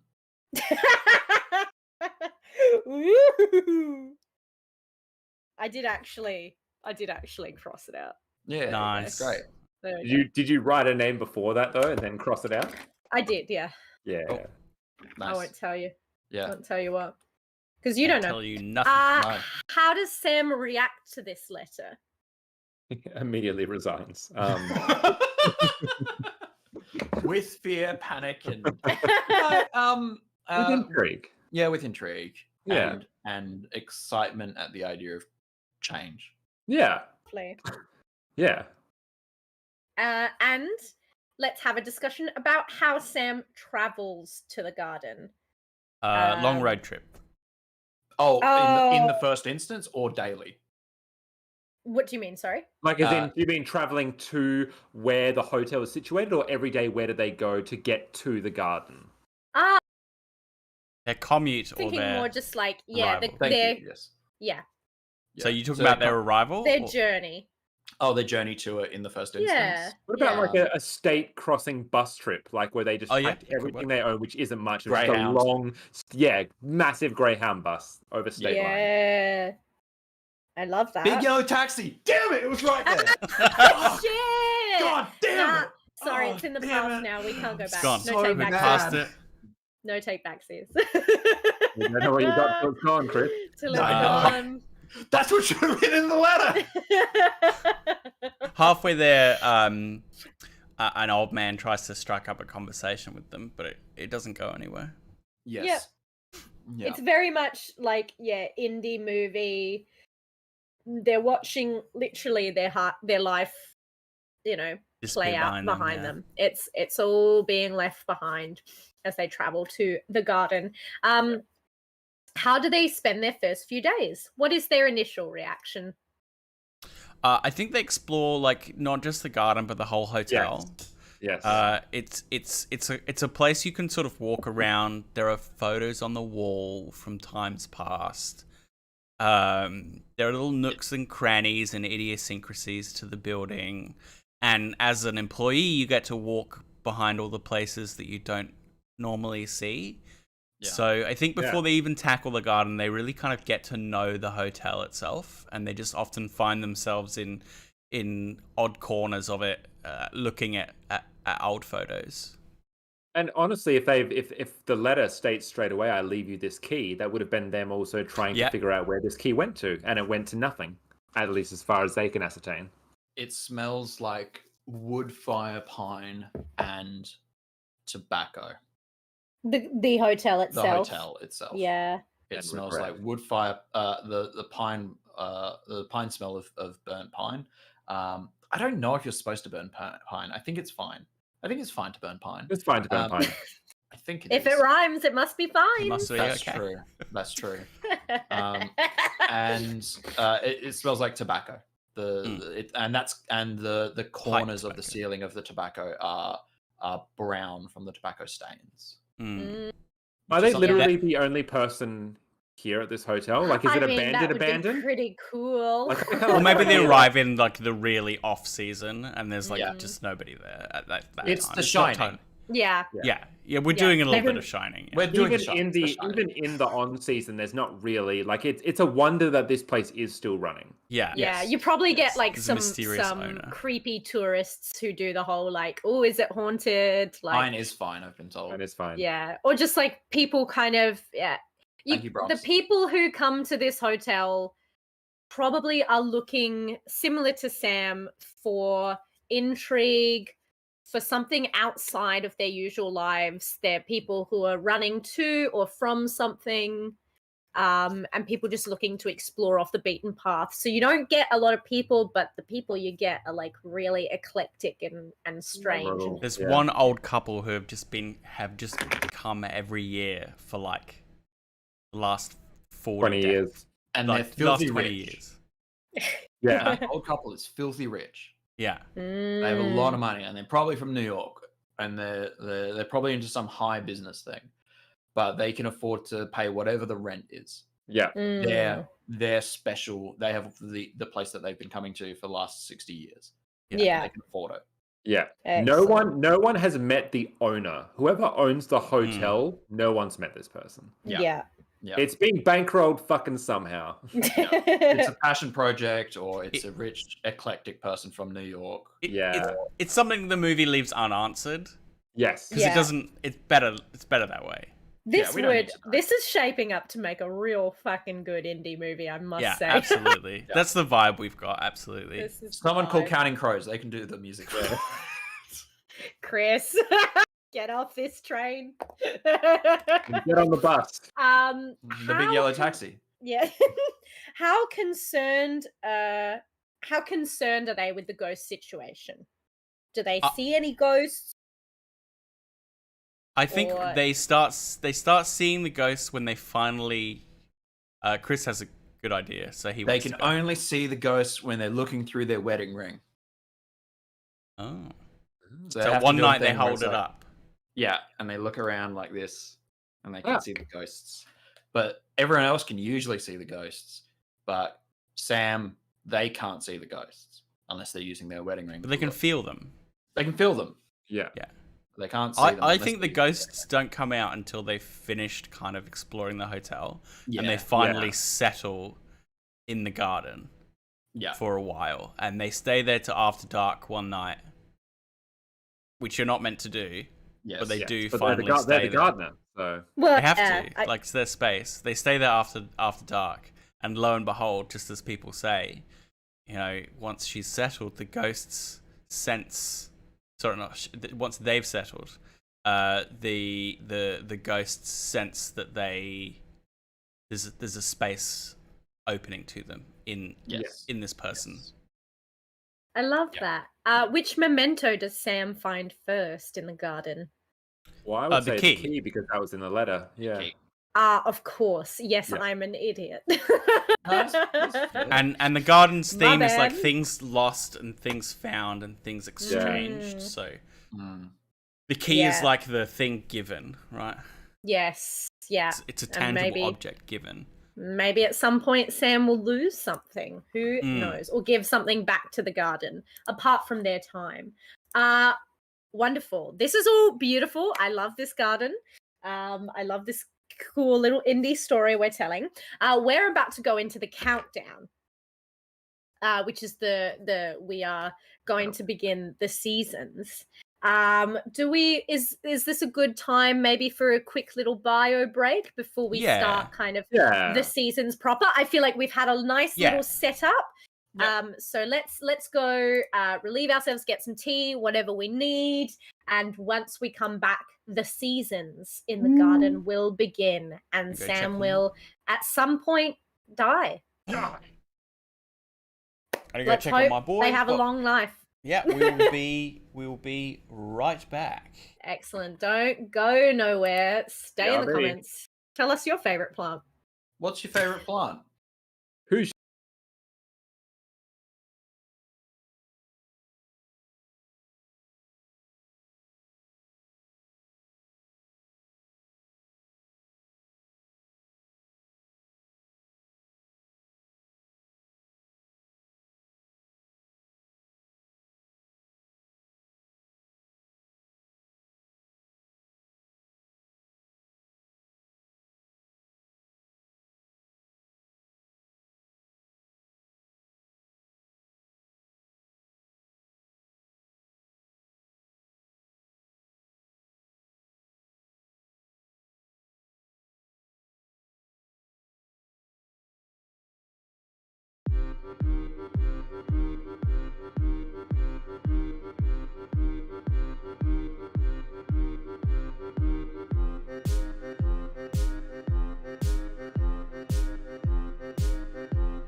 1, go. Good. Hello. Are we back? I'm eating. You're eating? We're back. We're back. We're back. You can no eat. worries. Sean is eating, but we are all back and accounted for, and we are going to launch back into playing The Gardener is Dead. We've got some great comments about people's favorite garden plants, edible plants, roses, lotuses, lilies. Pine is fine. Love that. Well, that was from my fire question. Yes. Can you burn pine? Yes, you can. Yes, you can. Pine is fine. A well-maintained lawn, tulips, moss. Wonderful. So we're just having a nice, wonderful little vibe. Unfortunately, our gardener, Sam, will die, but we don't know when, and we don't know how. We do know when, in the next hour. Well, yeah. I mean, that is for certain, but we don't know how long that will take. An hour. They might die immediately. Fuck yeah. Excellent. So let's, given that we've got an hour, I'm wondering if we go for 10. Yeah, let's do 10. Let's do 10. Okay. Yeah. So we'll get 2 6s in there. Yeah. This is what I mean. We've got 4 seasons each round. We will each get a season. Okay. Yeah. So who would like to kick off? I'll go. Okay. Mm-hmm. That means you're spring. Spring? Spring is sprung? You are spring. Wonderful. So I will pull from the deck. Spring is for planting. From diamonds for sowing. Yes. Oh! And diamonds are forever. So in the sowing season, we have determination, courage, and new beginnings. Ooh, that's You good. have drawn the King of Diamonds. A large sentient plant decides to make its home in the garden. Jesus. What does it want the gardener's help with? How does it communicate? Add a plant to the garden. Okay, so what a wild fucking thing to immediately come into a garden. Oh my god, this sentient plant has we've had the long moody road trip. Yeah. Sam's finally coming to understand the garden. And then something a little bit lighter for the second act. Yeah, comes in. And what it is, because be careful that if you change it, the thing will change you. The garden will change you just as it changed me. Cool. Yes. Yeah. So, because I keep going on about it, and I like the word topiary. It is a large topiary bush that needs help discovering what form it's supposed to be. Like it's meant to be shaped into some kind of animal, I think, maybe. Sam, what am I? Yes. I've overgrown and I can't remember. Was I a peacock? Oh my. A loyal dog? Beautiful. A loyal dog? Am I a topiary or a bottomy? You're a versity. Boo. So yeah, this confused topiary begins talking to Sam one day. What am I? She's going to trim it. Yeah. Yeah, Sam's gonna trim it. Yeah. And then it's like, I'm not sure about that. No, I don't think that's right. That doesn't feel right. Oh, and Sam ends up going through photos of the garden over the years from like its glory days when it hosted things, trying to find a picture that includes this bush and what it used to be.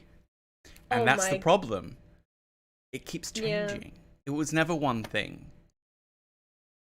I guess I was always changing. But what does that mean? What do I become? What should I look like? Allow me to shape you. Sam shapes the topiary. And together we'll make you into something beautiful again. Just like this whole garden. We'll collaborate. Trust me. And the topiary decides to open itself to Sam as Sam opens themselves to the garden. They spend the spring pouring through all of the old photos and kind of almost, showing it to the garden. It's this beautiful time of. Here's a wedding that you hosted. Oh, I remember my wedding. Beautiful. Ooh. The wedding's a good memory, even if it didn't turn out okay. Oh, that's beautiful. And what does Sam decide to shape this so the first thing it shapes into, and if we remember, things change when you're not looking. The first thing is a squirrel. It becomes a squirrel. Oh, that is great. I can draw a squirrel. Amazing. Where is this plant? I think it's on the lawn. I'm in the back area. Not in the wedding celebratory lawn, but on the back lawn by the edge. By the peak. Beautiful. And that's spring. Oh my god. And that's spring, and I can't draw a squirrel. So this has turned out horribly. Hate this. It's like an oval circle and then just like a big bushy tail. Oh, it's so easy, is it, Phil? the rest of the fucking hour. This is what happens when you try and draw a squirrel. There we go. That's good, Close Ellen. enough. That's good. good. That's fine. Better than I could What do. is happening with the leg? Ellen, I would not be able to do anything even. No. What's that? What you can do. That's great. You tried to go the haunches, but you didn't quite. Right. Yeah. I know. It's the thing that happens when you're like, I can draw this without looking at a reference picture, and then you go, what do legs? Where's its neck? Beautiful. So the bush decides to become a squirrel for this part of spring. It's playful. It's energetic. It suits the kind of the hopeful mood of the tidying process that is beginning in the garden. Spring is for new beginnings, and then we move into summer, which is about passion, friendship, and opportunity. Who would like to be Summer? I want to see Chris do Summer. Okay, I'll do Summer. Amazing. All right, that is the suit of hearts. I'll just shuffle for you. It is my favorite season, after all. Summer. Yeah, you love summer. I do love summer. You're a summer boy. I love Summer the heat. boy. Hot boy summer. So summer is for days. blooming. Yeah, it is. Yeah. Wonderful. Yeah, all right, let's draw. Oh, what? The kings as well. Yeah. I swear I've shuffled these. A ghost travels to the garden with unfinished business and would like help resolving it. What is it, and how does the gardener fit into their plan? Add a ghost to the garden. What do you think, Chris? You can add a ghost. We've also got some wonderful ghosts here that maybe Sam hasn't met entirely. It's their first, their first summer. When we add a ghost, we're adding another power, aren't we, as well? Not necessarily. They don't always. The ghosts don't always have powers. I think I will. Okay. Okay. I got it. Got it. So it is a summer day. Yep. And this is before the kind of full season of the hotel. The hotel does its best work, as we've established, in autumn, in fall, and that's when it's most popular. Mm-hmm. And so this is the temperature. It's an American summer, so it's not our 45-degree days. It's in the 30s. Literally. And it's the beaches are close-ish by. There is the ocean, it's way up in the mountains enough, but there is a bit of bright skies and wind coming off. And on that wind, from the south, comes the ghost of Albert. And Albert has been attending the hotel for many, many years, he and his wife. And this is the first time they've made the trip separately, because he's a ghost now.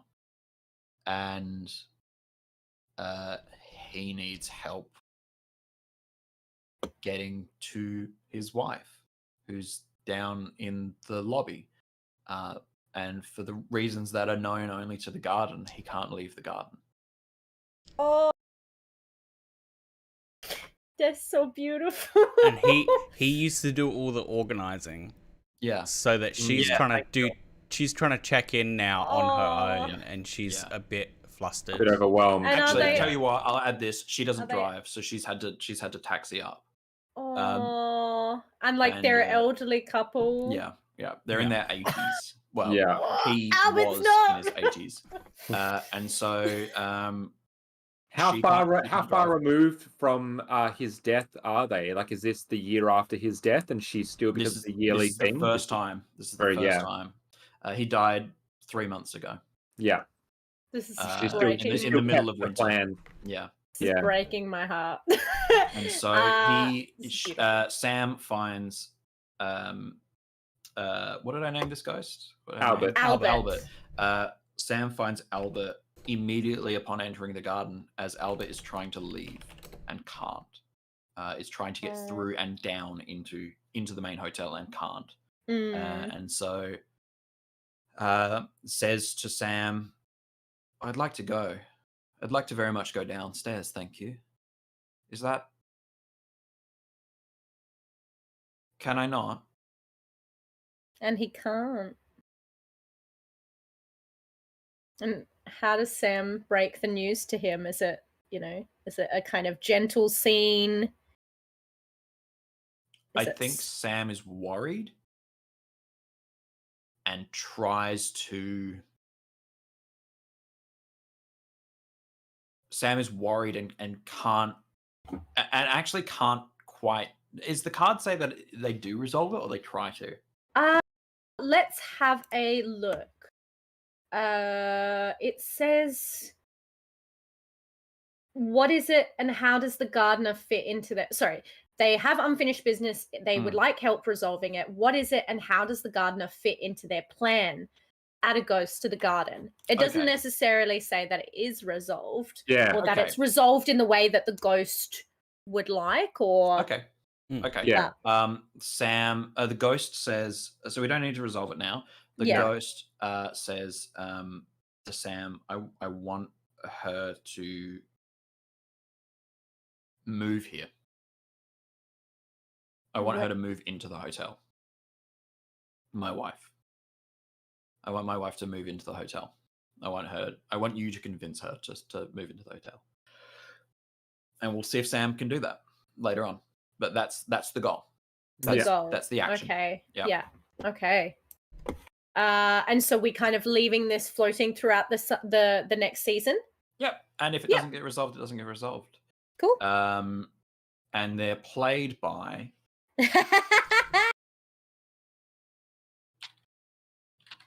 Viola Davis. It's a bit young.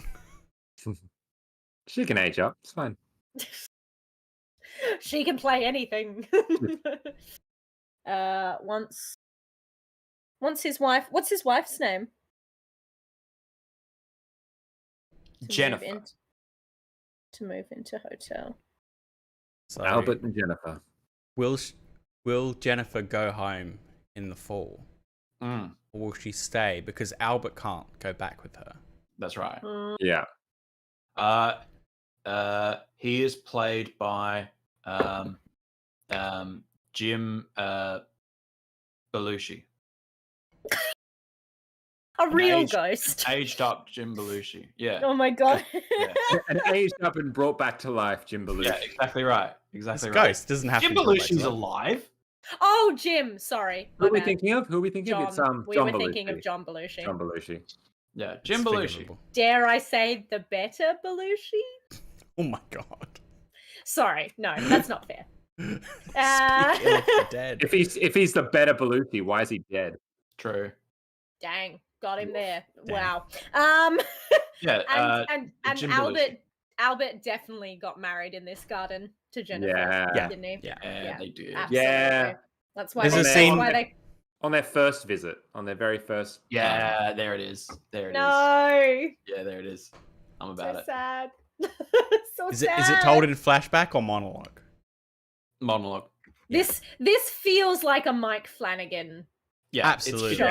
It's monologue where the camera pans over where those things would be, and the absence of them, and the audience imagines it. And it's a one-er. And it's absolutely one shot. And as Albert speaks, the camera pans, and we do see young him and Jennifer. We move. It's another I don't thing. think you show. I don't think you show. Oh, you don't think so? I think you just like leave it empty and like the wind moves the trees. You hear the faintest echo of the sound from that day. You are really just like showing, not even in like the most. Yeah. Mike Flanagan, if you would like to direct this, you want the script. If you would like to direct this, you'll have to fight me. I'll kill you for it. No. I love Mike Flanagan so you can AD for me. There you go. That's a fair compromise. Okay, we've got clubs. Wither. So it's either of you two. Who wants to take Autumn? Autumn. Do you want Autumn, Ellen, or do you want me to take Autumn? I'm happy either way. All right, you go. Go. All right. So otherwise, you're always last. So yeah, that's true. That's clubs, which is wither, memory, isolation, reflection. All right. Let's and also, weirdly, the time when the hotel is busiest. Yes. Yeah. Well, it's also when the people leave. Yeah. Once the trees have they come in and then leave. Okay, I've got 3 of clubs. Oh. Yeah. A plant integrates something about a memento in itself. How do they change, and how does their fusion influence the garden? Remove 1 memento and 1 plant, and add 1 plant to the garden. Cool. Oh. So you have to fuse 2 elements together. I memento do. With a plant. It's good that you've got the piece of paper in front of you, because I think that's handy. Yeah. Otherwise, we had to list all of them. Yeah. So our mementos, we've got a gnome, we've got a gun, we've got a key, we have got the statue. And the gun's already fused into something anyway. Well, it could be recovered from the rock. It's magical. Yeah, right? That's true. Yeah, it's like the sword and the stone, but American. I love it. Yeah. Can I suggest that the key, unless you really want to, unless you want to use the key, I feel like the key is Sam's to hold. Yeah. Like it's their anchor. That's what I think. It symbolizes their connection to the garden. And I feel like we want to... Oh, I've got to... like, my idea is either that Sam holds on to it. Yeah. Or it does become a plant.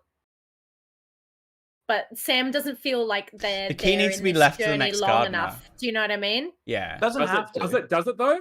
Because what I find interesting is that if it does get used, that becomes the whole thing. It's like, oh, it never was meant to go into something. It was meant to turn into something. Yeah, from a meta game. Yeah, from a meta game, I would have Sam plant the key itself, like bury the key and have it turn into a plant. However, I do not think Sam is far enough in their journey. That feels like a, you know what I mean? Like an end. Yeah. Oh, shush your mouth, Bowser. I don't even know why you're barking. He's got some cool ideas. Yeah, listen to me. Can I recommend then it's the statue? Yeah. Because it's in the center. With and the it would poetry. be a massive change. And there's a few things that surround it. Can I? Oh. Go on, someone's cooking. Let him cook. I'm thinking of taking the Albert plot.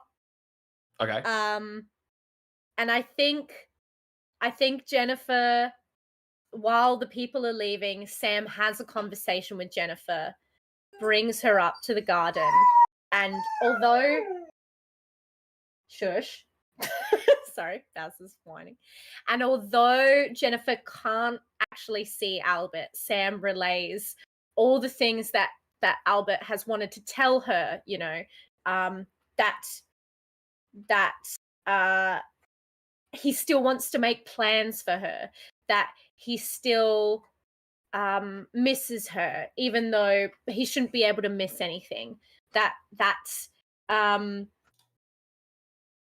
he wishes that they could be intertwined somehow, and he doesn't want her to worry or suffer, or have to be confused. And I think Jennifer does kind of pass away, but in a sense that they become the new statue. They fuse together. That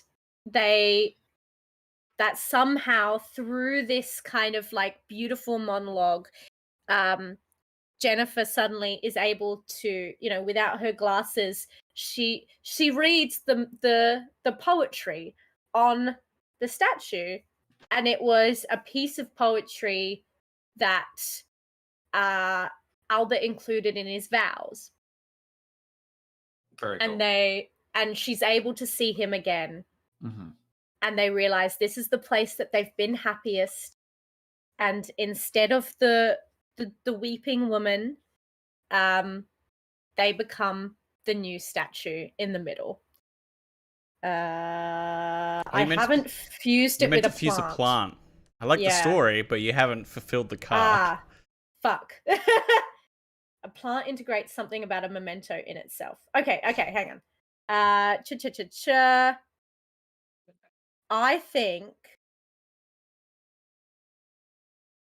think somehow the statue dissolves itself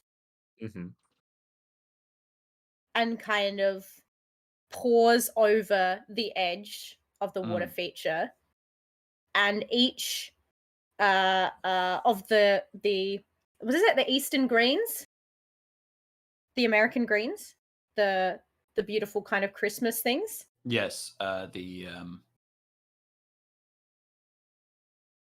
evergreen, the Eastern evergreen, I think it is. Yeah, I think they change into roses. Is that Eastern evergreen? Okay, it's not Eastern evergreen. I'll find it in a sec. Well, they become roses. Okay. They become roses, which was their wedding flower. Nice. There you go. Yep. Cool. Done. Can I say that what?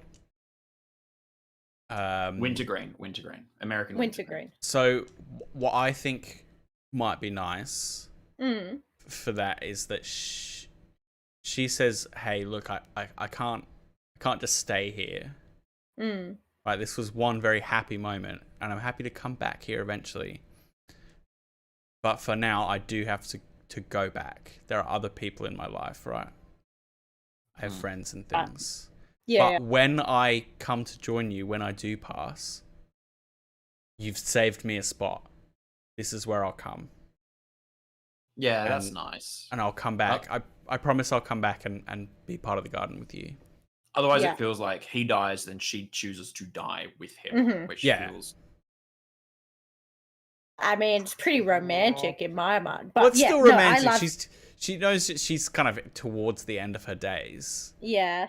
But he has to sacrifice a little something, And I like that the melancholic statue that makes people spiral into sadness is actually somehow diffused by the love of two people who lived a full life. They don't have the yearning anymore that kind of leads to melancholy. Yeah. They did it. They had it, and they have a nostalgia instead.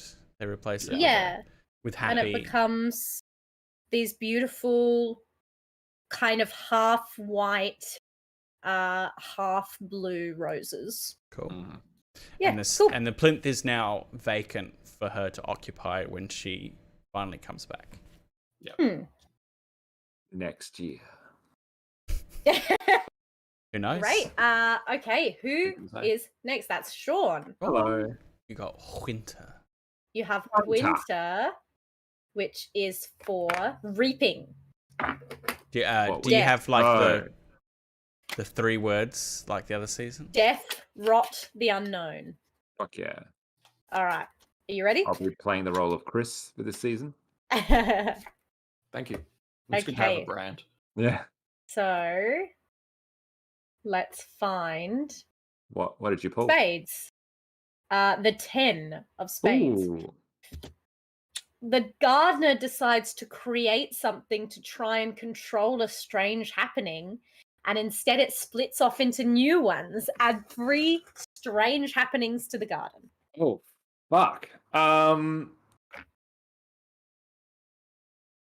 Yeah, okay. So I think that there is a... Oh, just give me a second. Yeah, that's cool. While you think I'm going to disappear very briefly. So I think that after a particularly maybe this autumn, actually, even it was actually the autumn just passed, though it usually is the season that is most fruitful relatively for the garden itself, for the hotel. They found that it was a little bit underwhelming this season, even for this hotel's purposes. It wasn't as fruitful as an autumn would usually bring. So from the mysterious owner of the hotel, a decree comes down that they're looking to actually, in an attempt to maybe entice a few more people, they're actually going to open up the garden at nighttime again. Okay. Something that hasn't happened for decades. However, as a result of this, the ghosts and the beings that do live in the garden do start to revolt at this ideas. They don't want it to be open. Nighttime is a sacred space for them, and so the powers that were, and the such as the ghosts touching of the plants or the feeling of melancholia starts to heighten, starts to become more frequent. There's a revolt in the garden, as it were, that starts to seep into the daytime. And so I think that Sam obviously is looking to placate this and looking to find, because Sam has no say whether the garden is open or not. So I think Sam thinks that what he needs to do is to thank you. Sam, what they need to do is to reintroduce or to introduce some new plants. They're going to plant something themselves. But I think Sam introduces a plant that is not native to Vermont, is not native to the area. In particular, I think, what is a plant that is endemic to somewhere else that should not be in America? An invasive a plant that is in America that shouldn't be in America? No, that is not. That could actually be brought in. Oh, that could be. Yeah. I was thinking of Patterson's curse. Ooh. Yeah. It's an invasive species here in Australia. Beautiful purple flowers, but it's bad for cows, and it's bad for environment too. Because cows eat it, they get sick. Right. I mean that fits into the idea of decay and kind of like I think Sam introduces a new species into the garden as a way to kind of placate. Go, no. Instead of opening up at night, what if I bring something exciting into the garden? So like kind of as a way to appease the higher ups, like, let me fix this. I'm going to introduce something that they have never seen before, that you cannot find here. But in doing so, he actually upsets the balance of the garden itself and the sacred nature. Yeah, and so it puts things into turmoil. Do they decide to maybe get some orchids as a sort of a wow factor? Because that could be a draw, you know? Yeah. So they've got these strange exotic flowers. My question is, how does this create strange happenings? You're gonna add 3 happenings. Yeah. Yeah. Because it's instead of they try and control the don't go in after night. And this the angry ghosts. And as a result, they plant new flowers to bring people during the daytime. But how does this create 3 new strange happenings? Yep. So the first thing is that the plant, whether it's orchids, and orchids is nice, the orchids spread and invade throughout the entire garden. Oh my God. Supernaturally, so like it just invades and embeds and encroaches on the entire space. So it overwhelms. But you don't want them everywhere, right? No, overwhelms everything. Oh my God. Has the opposite effect. Yeah. And is there something apart from overwhelming, because it's strange happenings? So that's already 1. Is there something interesting, unusual about these orchids themselves? Because I like this idea. I think they give off an unnatural odor. Mm-hmm. They give off an unnatural odor. An unnatural odor, and it is the only. It's a. Yeah, you know what? For everyone? It can be different for everyone, but I think it's unpleasant. It's metallic. It's something that's not natural and not of the natural world. Like it's a strange metallic, unpleasant smell. It kind of lingers on the air. It overwhelms like each aspect. Like the idea of the section of the rooftop that is the minty solitude gone. Yeah. Okay. I see. And number 3 is that cracks start to appear in the ground of the rooftop. Interesting. That's cool. I like that. Yeah, cool. Excellent. Well done, Sean. We have a cracking garden. With, some orchids that are now overwhelming it. We've got this wonderful squirrel topiary. We've got these ring of roses that now surround the water feature. And where's Albert? We have Albert. He's there in the corner. Nice. Good on him. The ghost waiting for Jennifer. Yeah. Let's roll that die. Oh, also, just because it was put in chat, AZ said kudzu.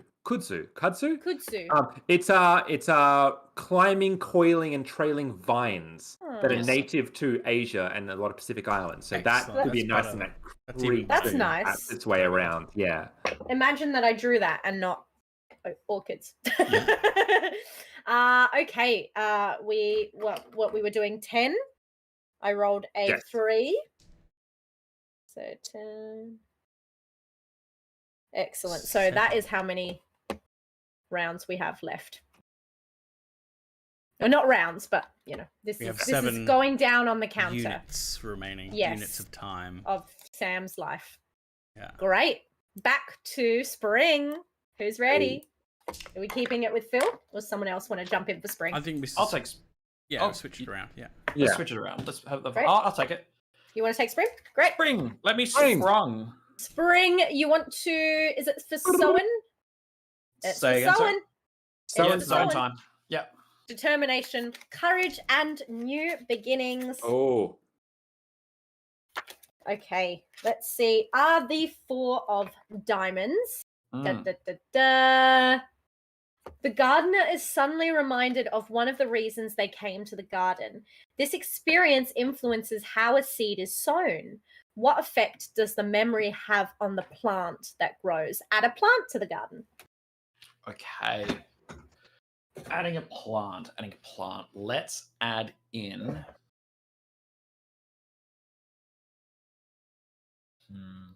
Also, while Chris is thinking of that, I like the idea that this could actually be a TV show rather than a movie. Because you can imagine that season 1 finale being the vines that just start spreading and choking the life out of the season. Yeah. Now the start of season 2 is how does Sam react and fix that? Can Sam Directed control by of the Mike revolting garden? Flanagan. Yeah. Yeah.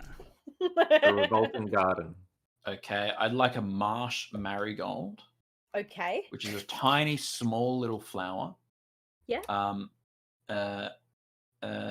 It's like Oh, it's like a perennial herbaceous sort of plant, like a buttercup. It lives in marshes, ferns, ditches, and wet woodland. So it is not particularly like it will not do well on a garden tile. No, unless it's in the water features. Yeah, and it isn't. It's next to them, but it isn't. Oh. And it is an attempt by Sam to. So Sam sees the ground cracking and sees the spread of an invasive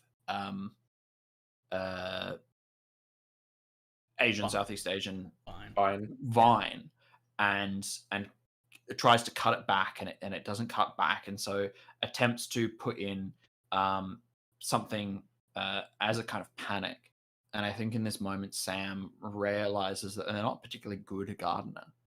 That I don't think we've addressed whether they're a competent gardener or not. No. And this is that moment where the anxiety about doing something different, about doing something new, about being different, and stepping away from the old life is in this action, is in planting something and going, I'm going to make an active decision in gardening. I am going to plant this thing. And it is, Sam purely just likes the look of it. And it's kind of naive, in your 30s. Oh my God, I'm actually not as good at this as I thought. Oh shit, I was good at something before and now I'm shit at this. Oh no, I wish I remember being better at most things than this. And it's the feeling of running away, of leaving, and a kind of desperate act is embedded in planting this marsh marigold. And it's at the base of the ring, so it is near the statue. Beautiful. And this kind of feeling of, wanting something to do well, but not necessarily having the capacity to do it. How does that affect the marigold? Is it sickly? Is it strangely thriving but out of place? Or, what kind of metaphysical memory / emotion does this flower bring on? It eats itself. Oh. It's a marsh plant, and it doesn't have enough water around it, and so it plants and dies and springs up out of itself and dies and springs up out of itself and dies, and it throughout its process, or at least in this season, as it tries to take root, it wilts and almost immediately dies.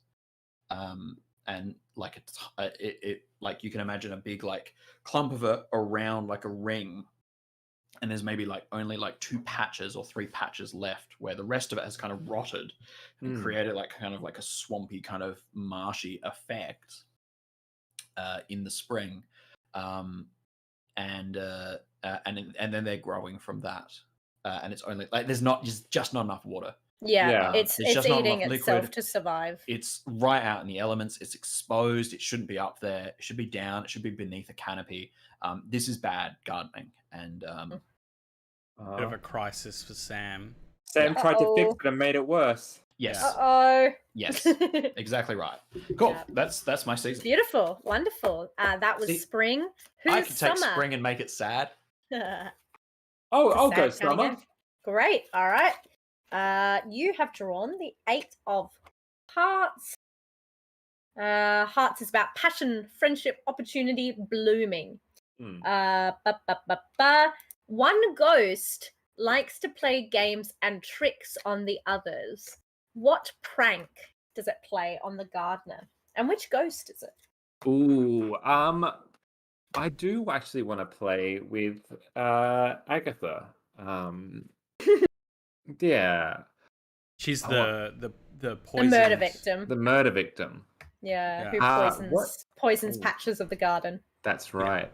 The prank that she pulls on the gardener is, I think Agatha is starting to get bored, and more so than that, she's starting to get upset and frustrated with Sam's attempts to fix, and in doing so is just making things exceptionally worse. And there's a distrust of Sam, and so she thinks, I mean, in the simplest of terms and most convenient of definitions, I'm going to start fucking with the gardener.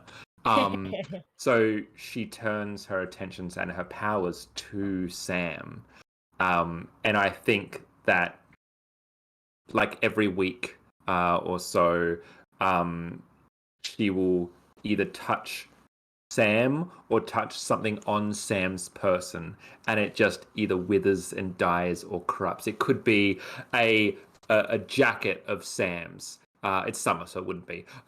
It'd be or a pant leg of Sam's that as soon as she touches it, it blackens and it withers, or it decays, through.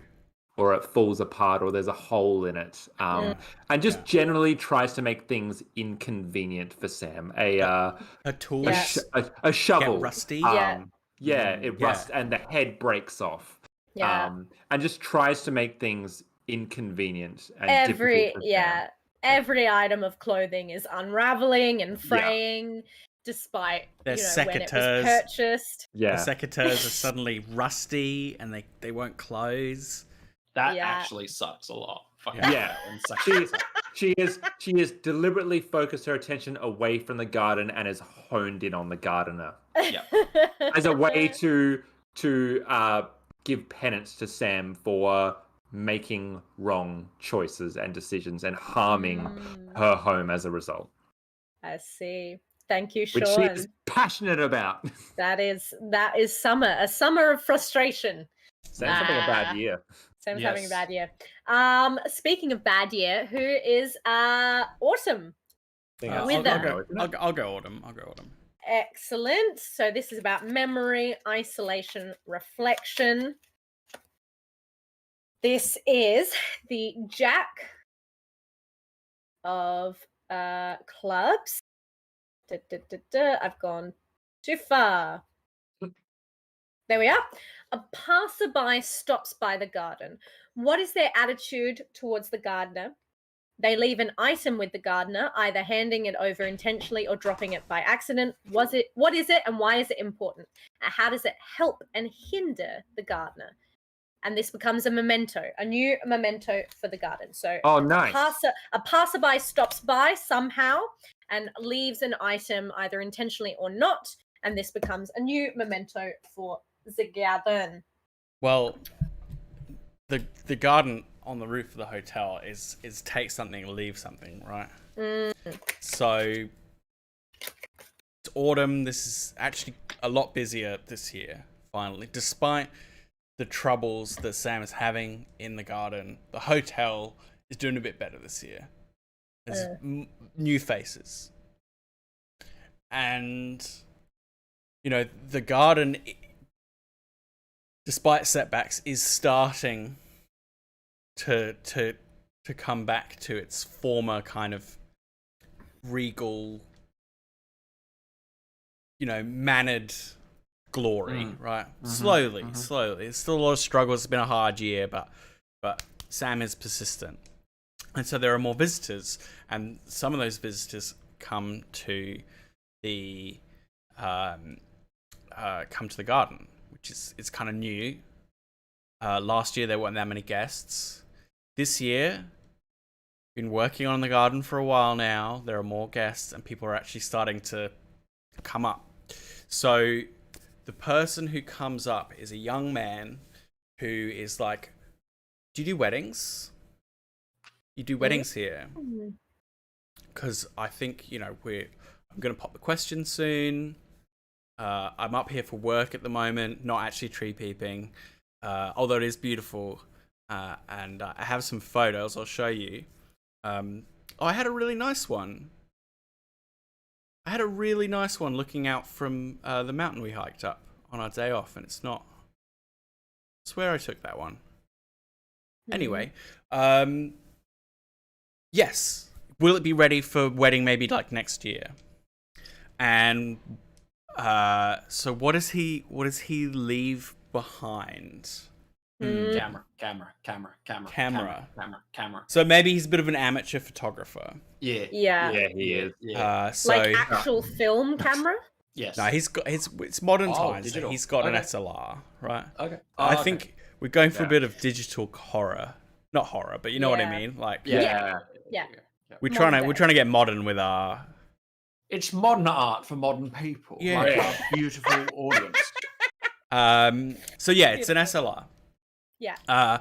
But he finds his old film camera from his student days. His very first camera. Yeah. He finds that. He's like, that's pretty weird. But he leaves his modern camera behind. I see. Wonderful. What's the rules around mementos? What else did I have to decide about mementos? Are they magic or something? Or they just have a significance. They just they just have a memory. They have a memory, right? Kind of vibe to them. They have a vibe. Like so our previous mementos with the mysterious key and the gun. And the statue and stuff. Yeah. Yeah. So mementos are strange artifacts, mundane items that hold sentimental meaning, notes and clues about what happens. So in the garden. this camera helps Sam to start seeing the beauty in the garden, which they had started to lose sight of because of their frustrating year.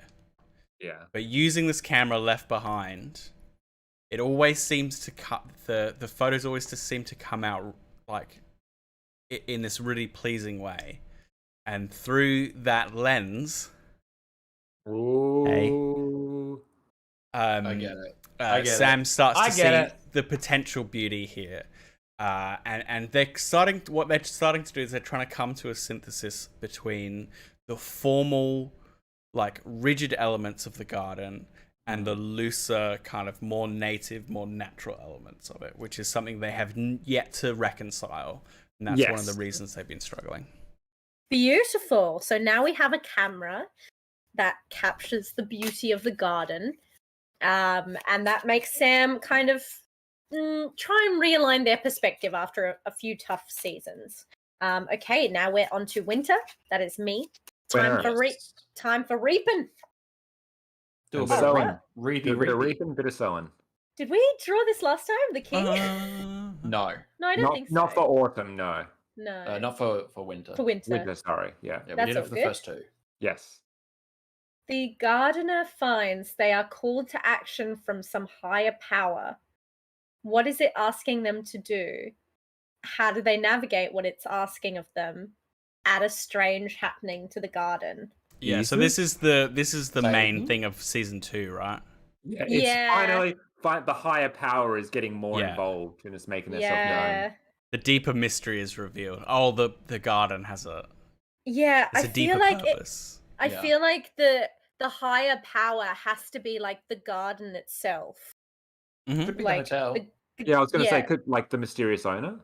Or it could be, yeah. But I feel like we've got cracks happening in the actual garden, and that seems beneath. Yeah, like this seems to be like the garden itself trying to speak to Sam, and Sam not really, being able to kind of understand or get with it. Yeah. Planting a bunch of marsh plants on top of it. Oh my god! Here. Yeah. The big reveal is that he thinks like there's an owner, but the owner. They think there's an owner, but the owner's actually the garden. The garden hired. The garden. Yeah. The garden runs itself, and the garden. I guess my thing is like, what does the garden want? It's unhappy for some reason because there's cracks and things are not quite working. Mm. And I think... Does it need a celebration to happen here? I think it needs a festival or something, like a big thing.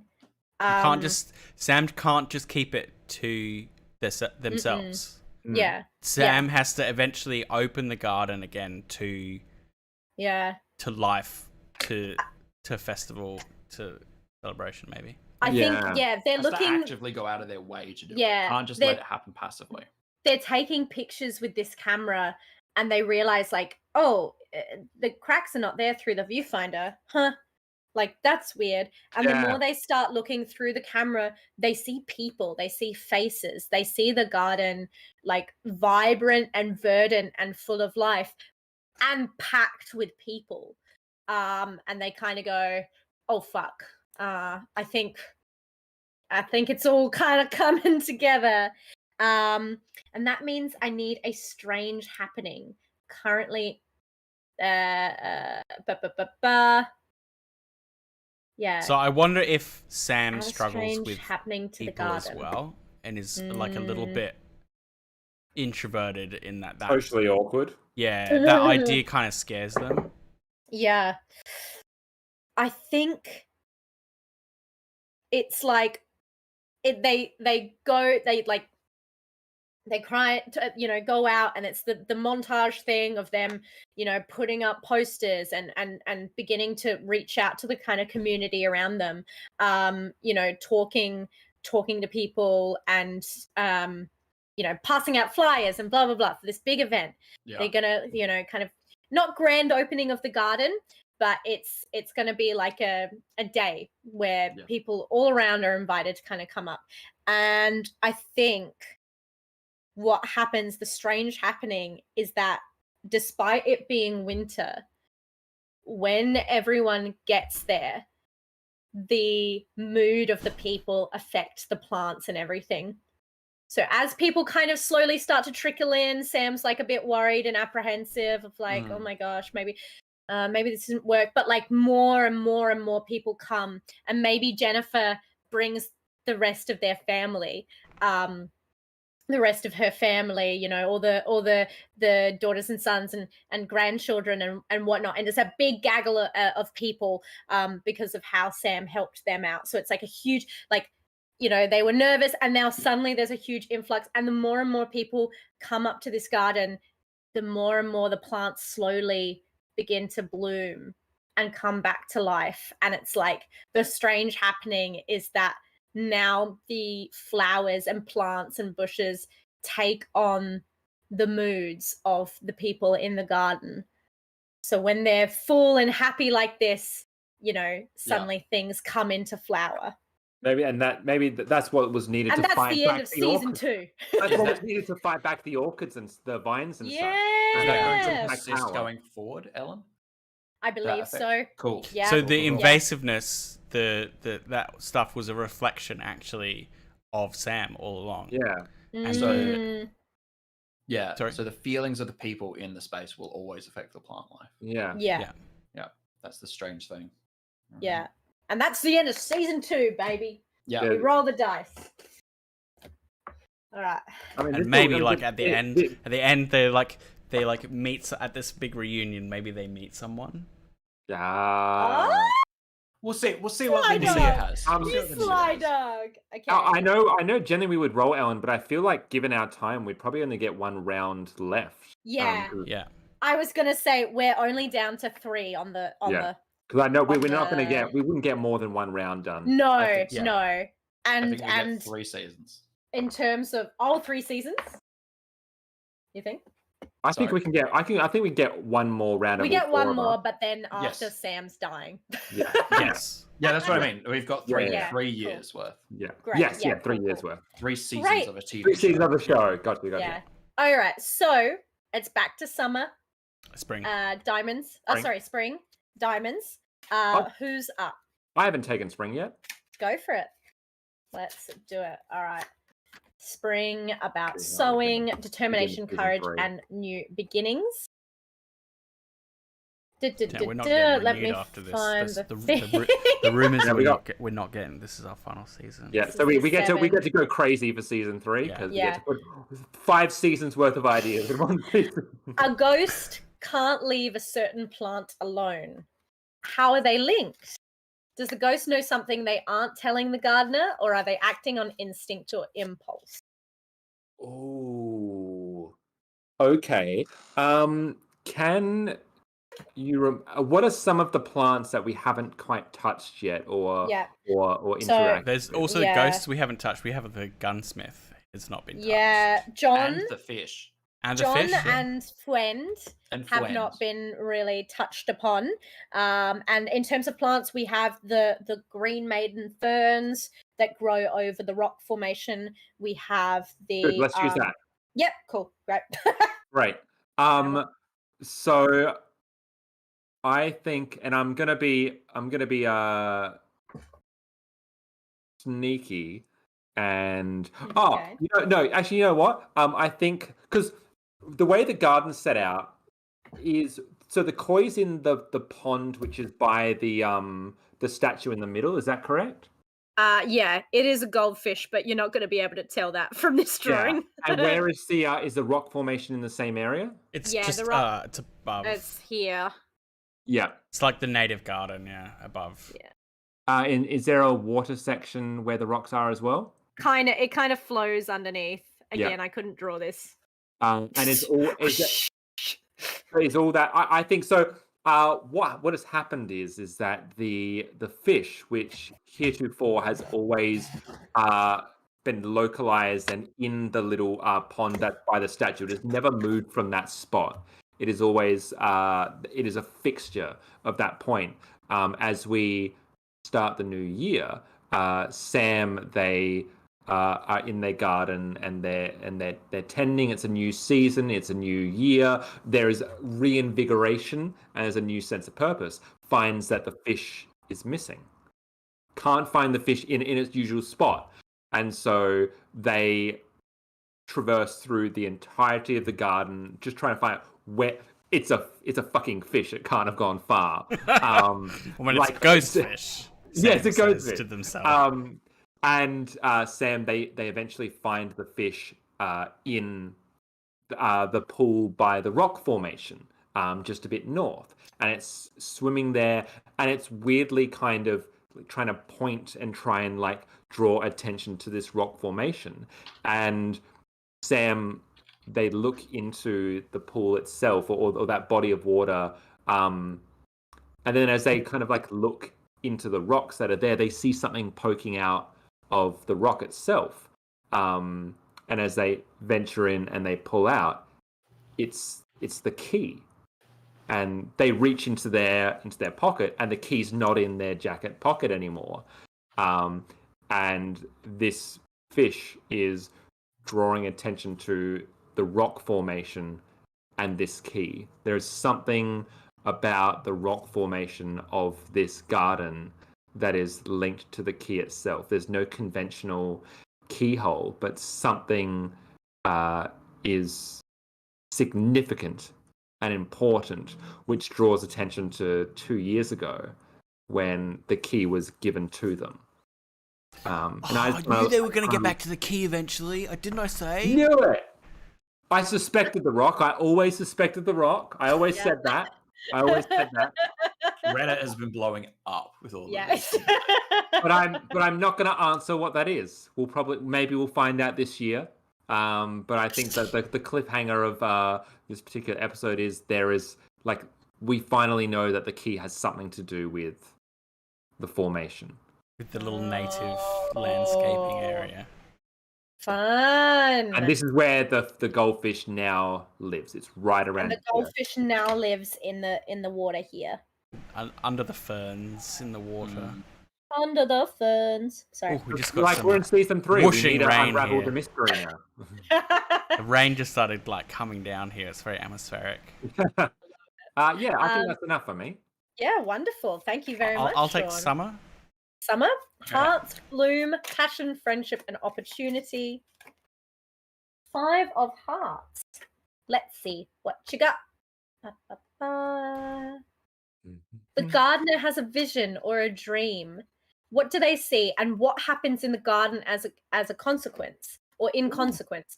Choose a plant, memento, or strange happening to add to the garden. This is kind of free to do whatever you want. Yeah, it's a big one. The summer, things happen. This could be a continuation, or it could be a whole different thing. So I think the vision is a scary one. So I think Sam is enjoying their work finally, and has grown into some confidence that actually they know what they're doing and they may actually be a good custodian for this garden.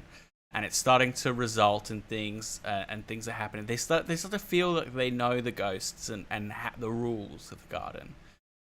Despite this strange foreboding omen with the key, and they're enjoying a cup of tea up there one day when they look up from their cup and they see every plant in the garden dead, the cracks everywhere, and the hotel practically falling down around them. And that is when later that day they get a call that someone's trying to buy the hotel. That's the news that they get. Someone is trying to buy the hotel. Oh, it's no. up in the air right now, but that's the rumor. Someone's trying to buy it, and it could be the end. Could be the end for the garden. And just when the garden is in full bloom, it starts to kind of shrink in on itself and dull and wane, and which is terrible because there's a wedding here this summer. And just this summer we won't get a scene of that. We're in summer right now, right? Yeah. Oh yeah, sorry, pardon. Yeah. We're in Sorry. So yeah, there's a wedding here, and the garden isn't up to, like, Sam was so excited for how the garden was going to look because they finally had it kind of responding to them.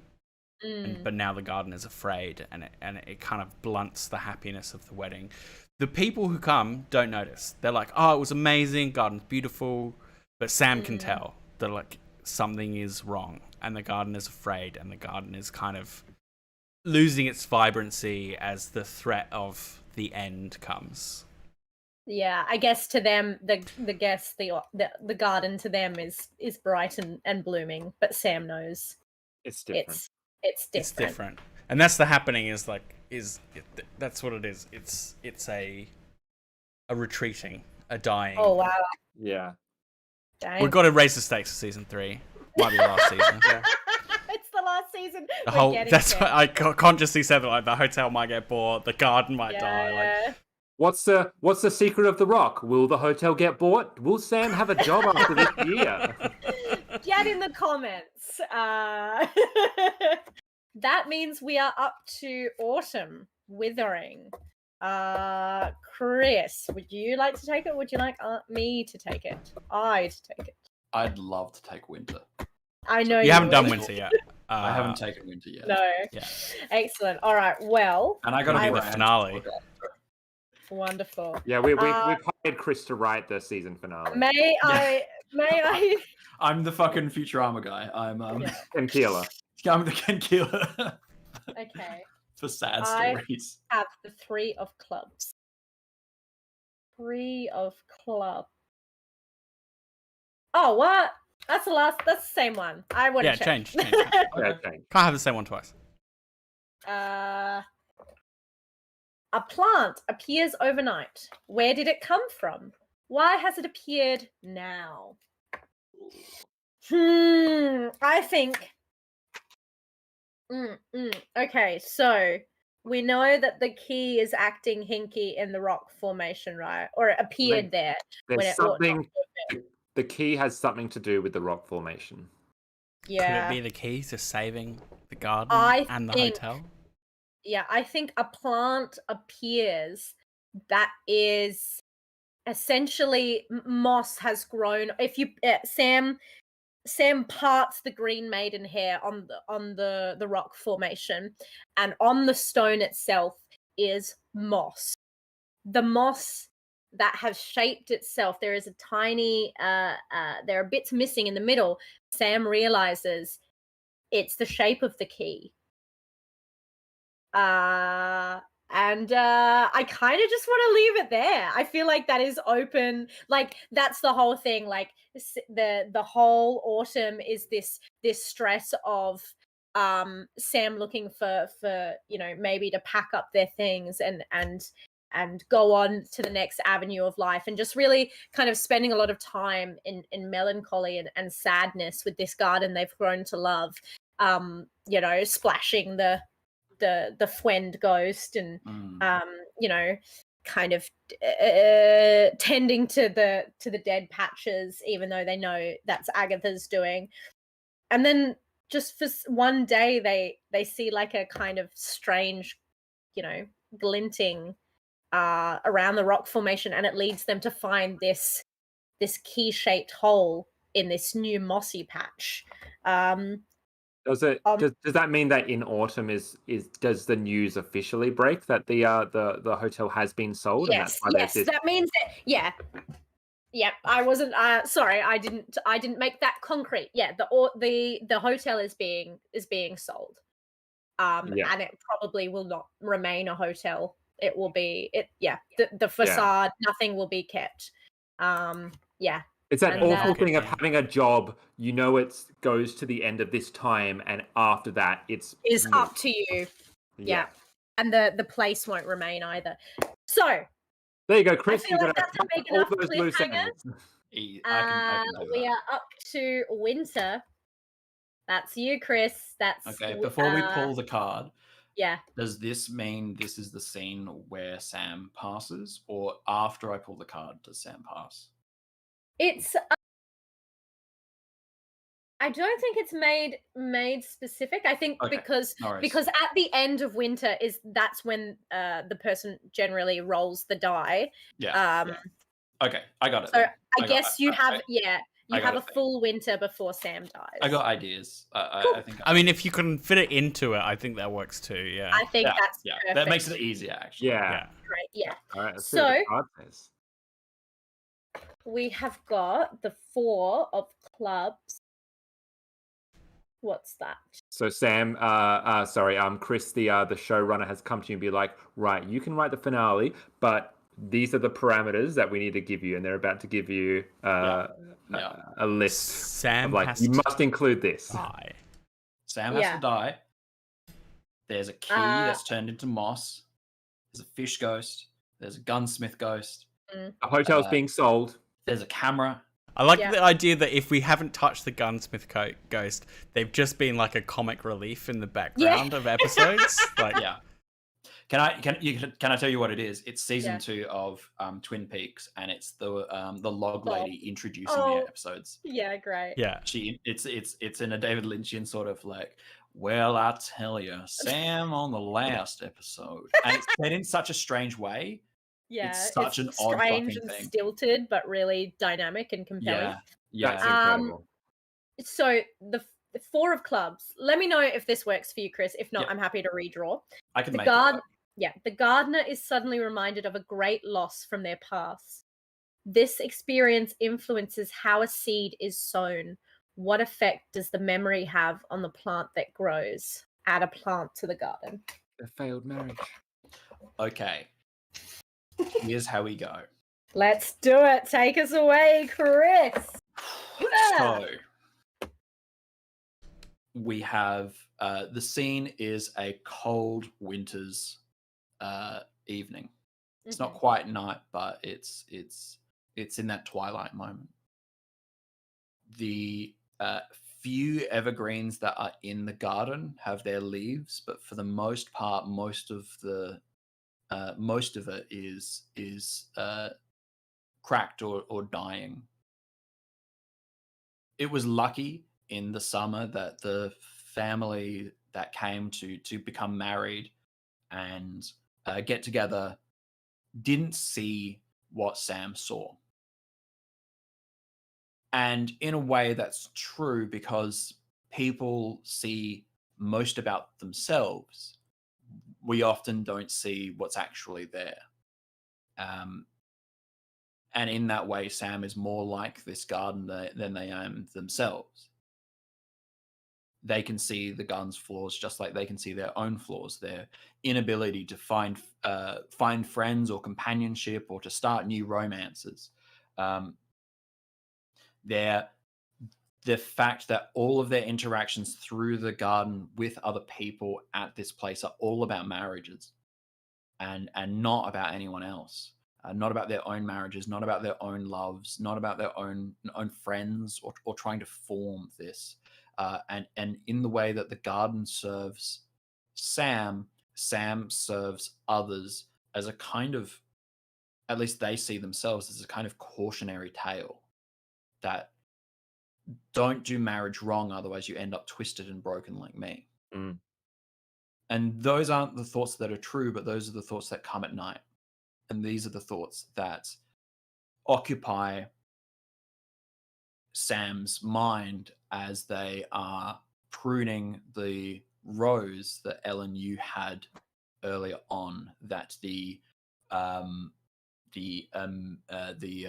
Albert turned into. Yeah. Yes. Yeah.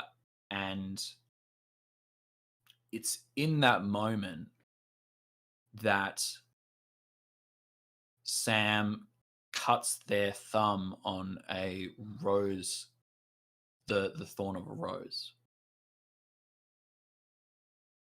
And it's not until 2 days later in that garden where the infection takes hold and the delirium sets in. And Fwen dives up and down and splashes Sam to try and revive them.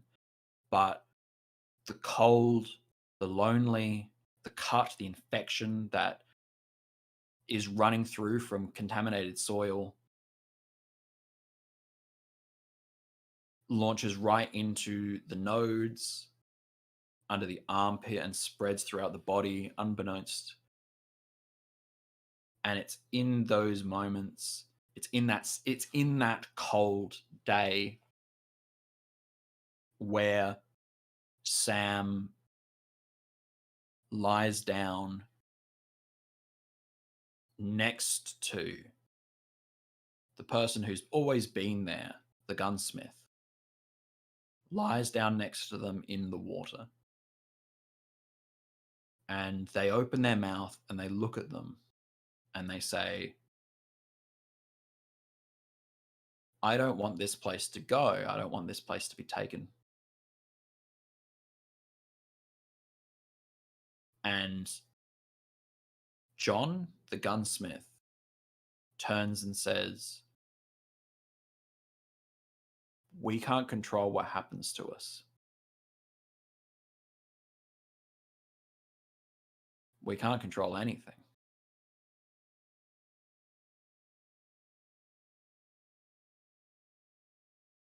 The next morning, the buyers of the hotel find a young, 33-year-old person in the garden and back out of the sale. They don't want to own a property and demolish a property where there's been a death, where someone's taken their own life. And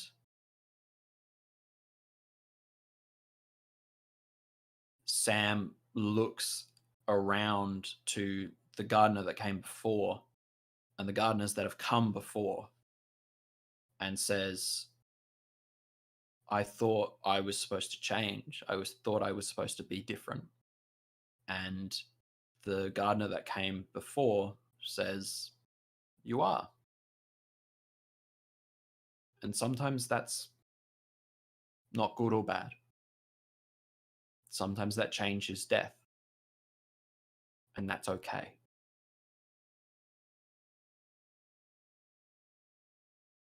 And that's the end.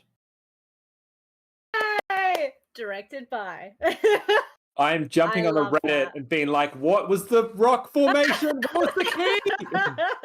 That was their resting place. That's where they go. Yeah. At the end. That's where they ended up. That's where every single gardener goes. It also the key is on the rock formation. It also said, do not chase the mysteries of the garden. Just let it happen to you. Yeah. Let it change you.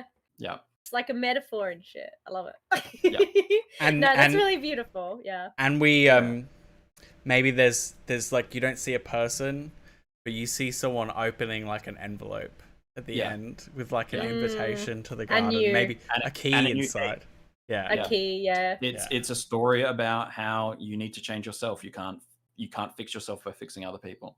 Absolutely. Yeah. Can I add one line? Please. I don't know if it's John or like one of the other ghosts.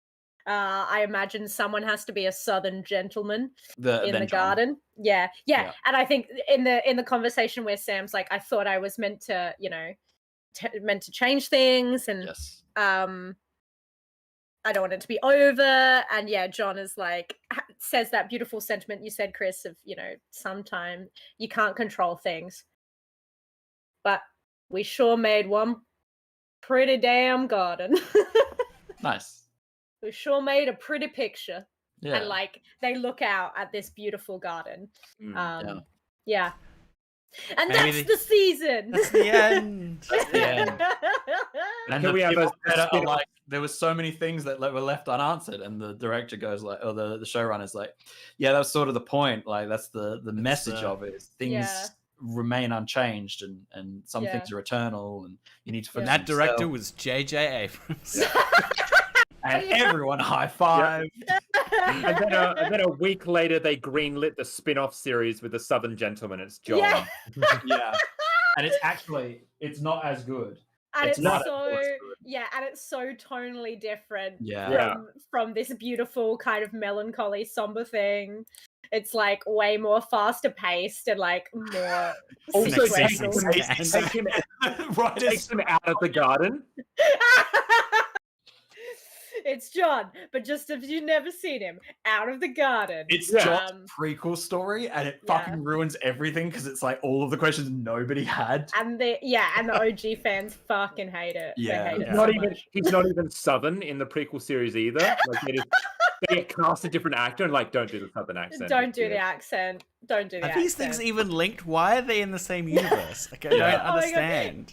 Easy's just said season 2 was canned during the Writers Guild strike. Yeah. season 4. I really like the idea that it's like, it's tonally the same as Pushing Daisies. Yeah. Yeah, this kind of like very sentimental, very earnest thing. Yeah. And then that completely changes either to some grim dark kind of thing, or I think it becomes edgy. I think they're like, people really enjoyed that Chris Bond ending. Let's give him more shit. And I'm like, my worst quality's coming. Yes, but you have to cast Jason Sudeikis as John. Done. Oh, but whatever I have to do. Yeah. No, but that's what I mean. But it's totally not who they would have cast in the original series. Yes. No. Yes. Yeah. But fuck, love me some Jason Sudeikis. What can't he do? Yeah. Yeah. Southern accent. Yeah, exactly. Right. He actually can though. Oh no. Okay. Oh, there we go. Yeah, and he can sing in it too. I can't remember what film, but he plays. Yeah, and he sings in that accent, and it's like, all right. Oh, you know who would be the worst casting? Would be Benedict Cumberbatch. Yeah, no, he'd be terrible. And it's bad casting, but it's like, hey, he's got star power and he's not doing anything. So. And he's free. And he's free. It's the only one we could get for this TV show. Actually, the weird thing is just to cast David Spade. Yeah, there you go. Yeah, actually, that would be the weird thing. Like, we want someone that looks like David Spade, but isn't David Spade. The real radical new direction would be to take it, like, turn it into, like, parlay into, like, a reality show where he goes around to real gardens. Oh my god, that's terrible. That's awful. I love it. Ruining our own sentimental TV series. Okay. Amazing. Speaking of, speaking of ruining things, I am Worldcast Live next month. Yeah, this has been The Gardener is Dead by Inky Ginge. I really recommend it. It's really beautiful. Get it on itch.io. It's a great little world building game. I had so much fun. And this is our beautiful end garden with Sam. It's very pixelated right now. Yeah, we'll put it in the Discord. We'll put it on Discord and on Twitter. I will put it, exactly. We'll put it in the socials. So get in our Roll2Cast Discord. That's where we love to chat about upcoming projects that have released, about TTRPGs, movies. There's a pet tax So make sure you get pictures of your little critters. And join us in the Rolltocast Discord. Make sure that you follow us on the socials as well. That's Twitter and Instagram. And if you would like to continue to support us and all the things that we do, consider becoming a patron. We release our episodes of our TTRPG podcast, Rolltocast, a day early for patrons, as well as patrons get to vote on what we play here for this monthly live stream. So yeah, lots of little perks. Is that about everything?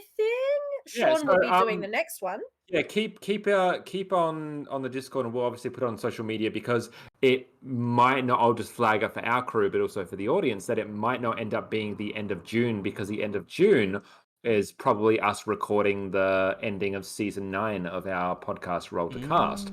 So potentially we either do it the Sunday after or the Saturday before, but we'll keep up to date and we'll put it on all the socials. So yeah, watch it'll be myself running. I'm not sure which 3 I'll do. If you have suggestions for Sean, tell him. Yeah, please do. Try and influence my decision, and we'll put them in. Yeah, that's pretty much it. Absolutely. Yeah. The one last thing I'll plug is that we are an affiliate with chroniclecards.shop, an amazing Australian RPG retailer. So they have brushes, minis, paints, amazing dice, which I know, I'm a dice goblin, where my dice goblin's at. And if you use Rolltocast, ROLE, no spaces, Rolltocast gets you 20% off store-wide. A lot of really amazing products. So check out. And whoever is running our stream is going to post that link into the chat. Because the rest of us can't. Oh, yes, that's right. Good on you, Phil. Thanks, Phil. Cards. Yeah, code Roll2Cast, right, Ellen?